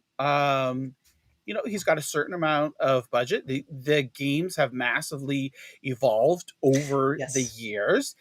He's a big Resident Evil fan. He even went through and was talking about in the interview, okay, well, this game is a spiritual successor to Resident Evil 2 and 3, or he was giving all these comparisons on what he got his inspiration from. He told us about the latest game, Contagious Memories. Yep. And about how there's 3 different camera views in the game. They all offer 3 different types of gameplay. There's the first person, there's the fixed camera, and then there's the third person. All offer different advantages on the gameplay. And, you may have to switch to different views in order to be able to advance and whatnot throughout the game. It was just great to see all the insight here and all the positiveness. And he's, went down here and made the graphic. You showed it in your video as well about, here's the timeline, here's the plan. You've broken out, been very transparent on everything. And it's just great to see. I truly can't wait to see this game come to Stadia, whether it be just regular without Pro or Pro, either way. I'm definitely will be there day one to help support him. And this is going to, I believe, if everything goes through and we get the game and everything, this can open doors for other developers, because this could be a template or an eye-opener for other developers to see that, oh, wow, that this is possible. So again, even if you don't like this particular type of game, it's important to get a variety of different games onto Stadia. Might not be for you, but for others, they'll enjoy. That just opens up the doors. From this, we could see other developers or other types of games come over to Stadia, because, hey, we saw Evan. Evan's a one-person studio here, and with the support of the community, they did it. So, and we're already starting to see this other stuff. I know Clive has mentioned another game. Like, there's always these different games that we see. Mr. 1030 actually was the one who originally found it. I forget the name of the game offhand, but reach out to developers, let them know that there's an interest in it, and it doesn't hurt, right? Just it can, you never know what it can lead to. And fingers crossed here for Evan and Dead Drop Studios, that love to see this come to fruition. Exactly. I just put the music back on and noticed that we didn't have the music. So, but yeah, Megan in the chat says this community is absolutely hardest to ignore. Y'all are freaking too nice, and y'all are so inclusive. The positivity you all breed is contagious in the best way. So yeah, this is very true.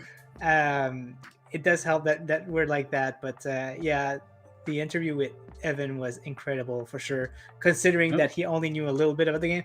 Like I do feel also that we're gonna get it. Like I don't know. I think he's spending too much time into searching into it. Like he has to be doing something about it for sure. Yeah. I think there's obviously he can't comment behind the scenes there, and he also mentioned too, yes, Stadia does support Unity, but there is more work than just a click of a button. Yes, it does make it simpler, but there's still work to be done to be able to bring this over.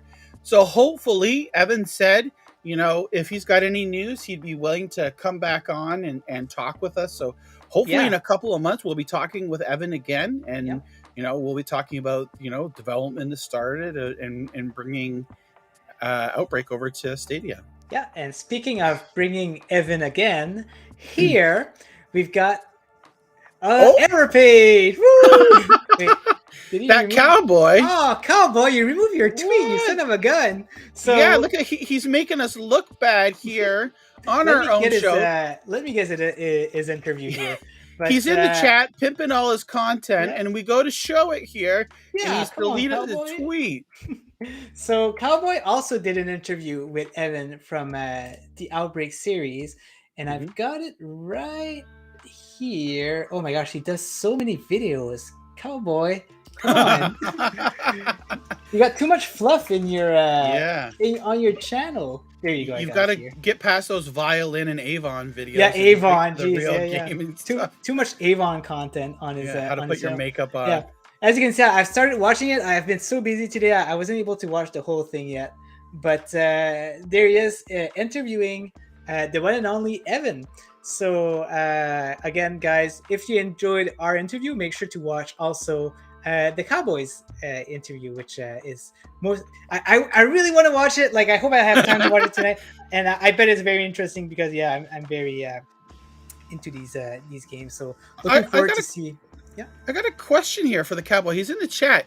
Is he in the back of his car and someone's driving him around while he's interviewing Evan here? Maybe Cowboy's in his limo and he's getting driven. He should be leaning like that, right? He should be like, so this game is No, but anyways, check out Anthony's interview here as well, because there's always bits of information that you can learn and help support as well. Give him the good big old thumbs up here. It's just great. It's most likely the next time I'm gonna watch as soon as I'm done with the show, because it's definitely on my number one watch list. I'm looking forward to see if there's any new information or anything that we can learn from it. So definitely we'll give it a try. So next up, we got Jack the Slit, the one and only. He says, let's support the awesome indie games on Stadia together. Name an indie game you'd like to pick up and play on Stadia and explain why by replying below.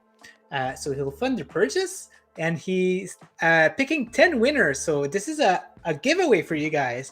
If there's any indie games that you're interested in having and you don't have yet, make sure to give this a try. John, is it in the description below? Yeah. There's a link to the tweet in the description. Now, as a reminder here, Jack says there that he's going to choose the 10 winners tomorrow, midday on Saturday, based upon the responses. So get your answers in here. You never know. You can see Fletch has got in here Windbound. Talking about Windbound. There's a lot of great ideas here.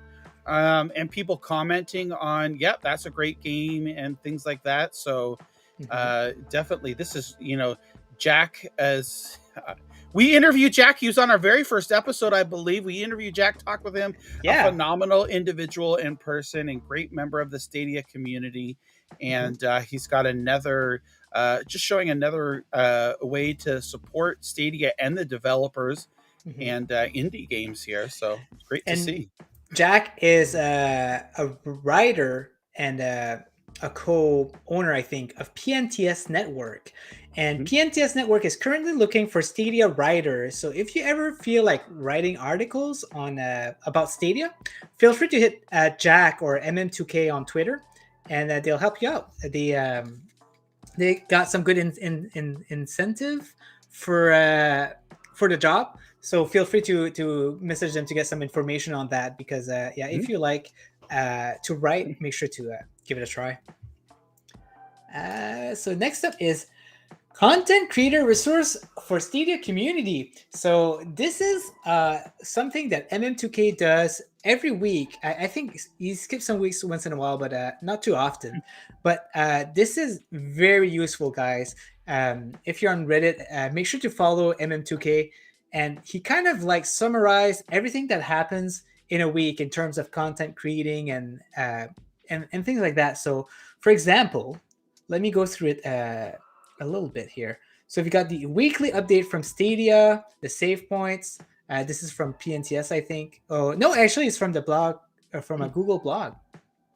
And then he announced that there's the new click to play trials. And then he goes and put like some of the most known content creators, not just the known one. If you're interested in being in that list, make sure to message MM2K, and he'll most likely put you in if you're a Stadia exclusive content creator. So here we have got Nerdness with Stadia Cast. We got Stadium Connect Nord, Clive with his Stadia Monday show, Helix Cloud Gaming, which is all about Stadia, Stadia Dosage, which is MM2K's show.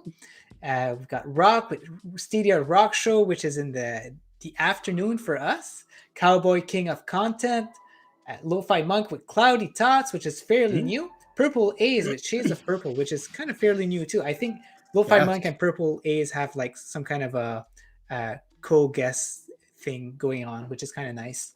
Yeah. Then video commentaries with popular people such as Sunny Cloud Gaming, Virtual Cloud, Nerf Report, Stadia Dosage, and the sensational PSX Cloud here, which has made it in the video commentary section of M2K, which is kind of nice. I'm there. Yeah. Miscellaneous commentary. We got captures of Stadia. Wow, he's really up to date. I didn't know that he put captures of Stadia on there.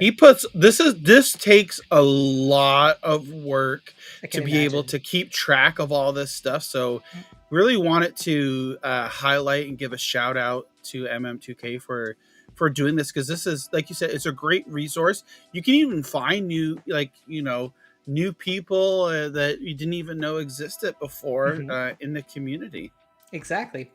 And then so I know that Squids have a show on Stadia Dosage, which is kind of interesting. He just sits there and talk about Stadia things, and then he jumps onto his channel and does some streaming. So kind of it's very unique. It's like kind of a very chill show where you just sit down, listen to him talking. He interacts with the people. It's very cool. Then we got their weekly game streams with a few content creators here. Mugen Live made it to the list, which is nice. You've got my Hitman Season 1 speed run. You should probably not watch that. Malaysia with his crazy goal on doing all achievements on every single game on Stadia in alphabetical order. And Force Cars Gaming with his Golf with Friend stream, which was pretty nice. And then some indexes with some other statistic and achievement sources. There's some good sources there for sure with the statistic, with Original Penguins database, especially Stadia Hunters with the achievements, the Pro Game Monitor with in lead. It's a really good source. So other than that, I'm just gonna go through it quickly. But we got the podcast, community talk with some good people here. Stadia streamers. I wonder if he got them all. I got a pretty big list. I like making lists, right? And I've got a pretty big list, and maybe I should give it to him to expand it for him. We'll see if I can do that. But also, just in case you only want to see Stadia exclusive content, he does index all of them. And that's pretty neat. So have a look. Keep a lookout every week, and you can get your weekly dose of Stadia content, as MM2K would say. Next up is Dark Side Detective, and when we got when we got the new case, we didn't get the achievements for some reason. But fair enough, the Stadia crowd has raising the concern, and they've noticed that, and they did fix it. So now we do have the extra 2 achievements for Dark Side Detectives, which is nice. And speaking of achievements, we also have. Oh wait, no, wait. Okay, that's the wrong tweet. Yeah. But we also got an extra achievement for Assassin's Creed Valhalla, which is like getting like gold medals for certain missions. And the thing is, you might be wondering, oh man, is the old achievement not working anymore? Is it locked again for people who did it? But no, actually, you still keep that achievement, and then you got to do that other achievement that got other gold medals that you have to get for getting this achievement. And I've heard that it's pretty hard. So let me just more hours in a game. Yeah, more hours, right? Hundreds of hours. Yeah. So there it is. And let's have a look at what it is actually. Just for achievement hunters, this game holds your dreams. Yeah. Oh gosh, I don't know. It's right at the bottom. What? It'll be right at the bottom. Right at the bottom. Okay, let's go. Yeah. Take a look. Oh, man, so there you go. Earn all gold medals available in Mastery Challenge. Wow, and nobody has got it yet on Stadia Hunter. So good luck to everyone who's racing to get that first achievement in there. We'll see how it goes. So guys, this was it. That was the wrong thing. This was it for the community news, and I think that wraps it up for today, right, John? Maybe we can end the poll and see what we got. But we'll end the poll, and then we'll announce. Let me go ahead. All right. I'm going to share this here, and we'll talk about this in a moment here. So, for some reason, I can't end it. Can you end it over there? Oh, yeah, I'll end it for you. Okay, yeah. So we asked the community, what is your most anticipated upcoming game? Was it Hot Wheels Unleashed, Deathrun TV, Five Nights at Freddy's, Security Breach, or House of the Dead? So let's end the poll. Drum roll. And the most anticipated game in the 4 is Hot Wheels Unleashed with a total of 45 votes, and it came up to 42%. Wow. So I think that it's coming tomorrow now because exactly. That's not true. And honorable mention to Lumo with Rebellica with one vote there. Like you said, we couldn't add it in there, but definitely as we are all excited for Lumo here, and looking forward to that. So let's see here. So before we go on over to announce our winner of our contest here, I'm just kind of curious. So Ninja, out of these 4 games that are listed here, what is your most anticipated upcoming game? Oh, yeah, I guess I didn't mention that.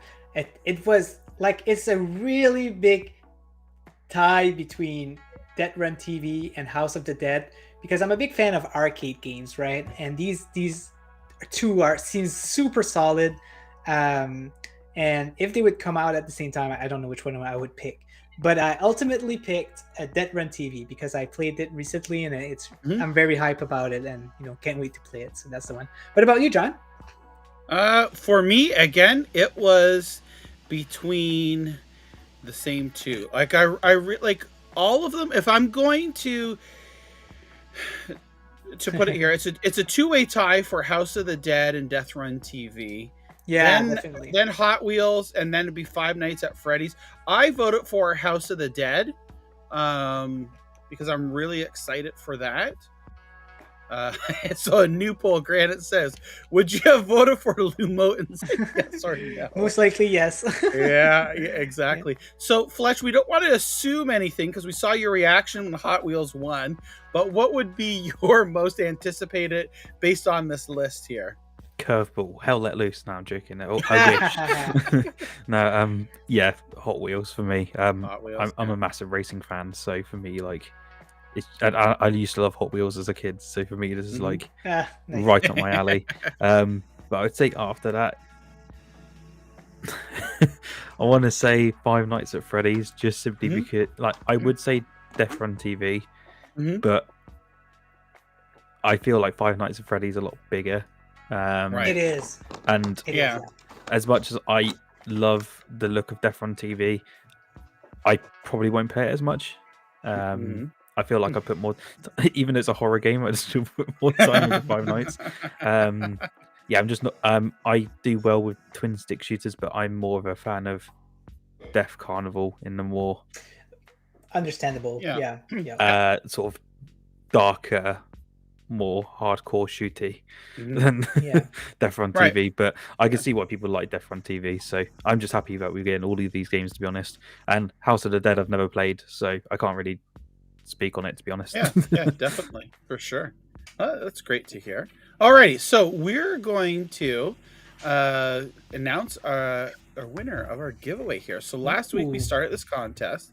Now I just want to give a shout out. So this contest is sponsored by our good friend Jack DeSlip. Thank you so much, Jack. We really do appreciate all your love and support, not only for us, but for the entire Stadia community. You really do make a difference, and we really do appreciate that.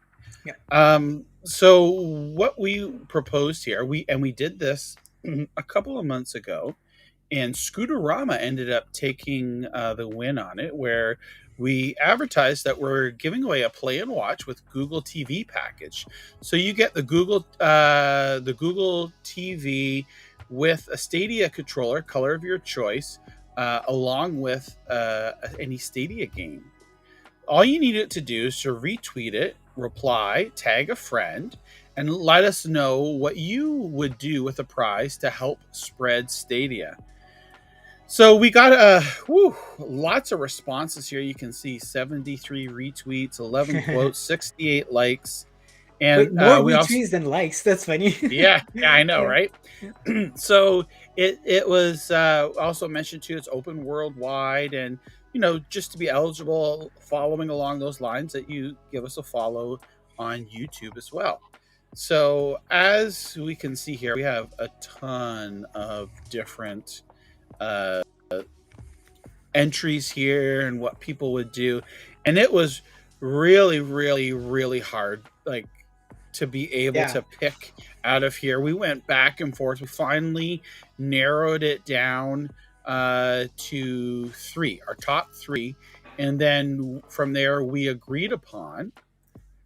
Let me unshare this here.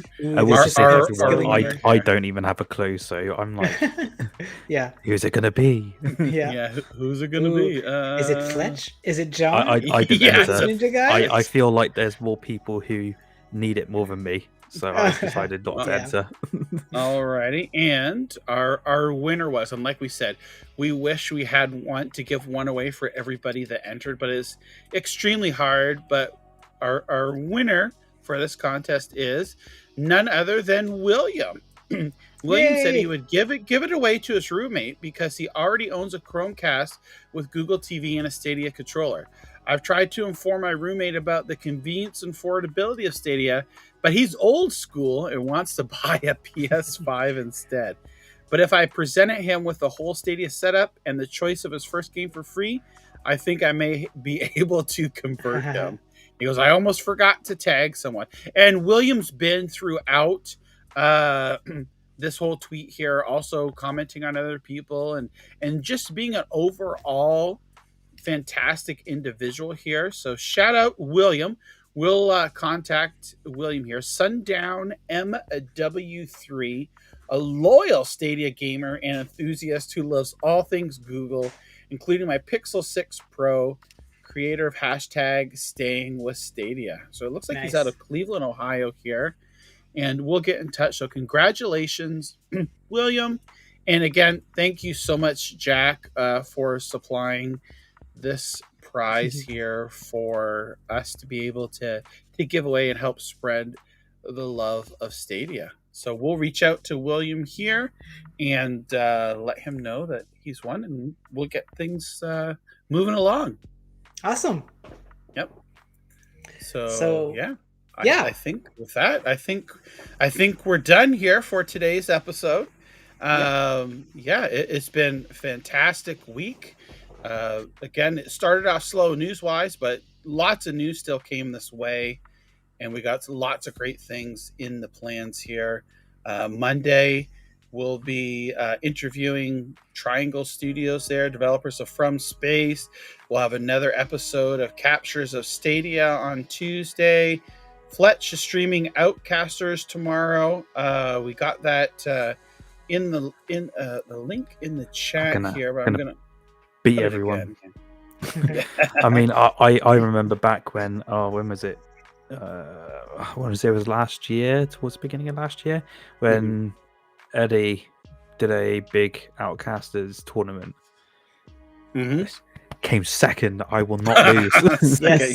You got this. You got this. I'm gonna win. Yeah. I expect to see you both there because I will destroy. And I know Anthony's in the chat as well, and the cowboy will lose too. Challenge. Yeah. So Ninja, do you have anything else? Anything for the weekend or upcoming? Not really. I'm gonna do a lot of relaxing. Probably gonna sleep when Maurice is gonna do some dancing, because we can't be around each other for some reason. But no, other than that, next week I'm just gonna prepare some more videos, more content for the channel, and keep it relaxed. I think it's gonna be a relaxing week next week. Awesome, great. And Fletch, do you have anything else that you'd like to mention before we end today's episode? If anyone's watching, subscribe to John and NinjaGuy. Do it. Legendary creators here, and all the other creators in chat as well. But yeah, no, I'll be obviously doing Outcasters, but other than that, don't know, some creation stuff. I have like, I think my list of ideas is like 70 long. Oh my gosh. Yeah, like when people are like, oh, if you ever run out of ideas, like, well, I got too many to do and too little time. But no, I'm spending the day with my daughter tomorrow, so that'll be nice. Oh, yeah, that's great to see. Alrighty, John? I'm just tomorrow. I'm going to be picking up. I got a ultra wide monitor, 34-inch ultra wide monitor. I think it's going to work better for me. I currently have a two monitor setup that really isn't working out well, so I'm going to try this ultra wide monitor here and see. So pick that up tomorrow, set it up, play with it a little bit, and other than that, just kind of like what Ninja was saying, just trying to relax and enjoy. We're supposed to be pretty nice weather this weekend here, so you just enjoy a little bit of outside fun. No snow for once. Good idea. No snow. No, yeah. It just we got that snow, and then the next day it was gone, like it never ever happened. So, but yeah. So I think with that, we'll bid everybody ta-ta for now. Have a great, fantastic weekend, and we'll see you all again real soon. Thank you so much, everybody, for your support. Have a good one, guys. See ya.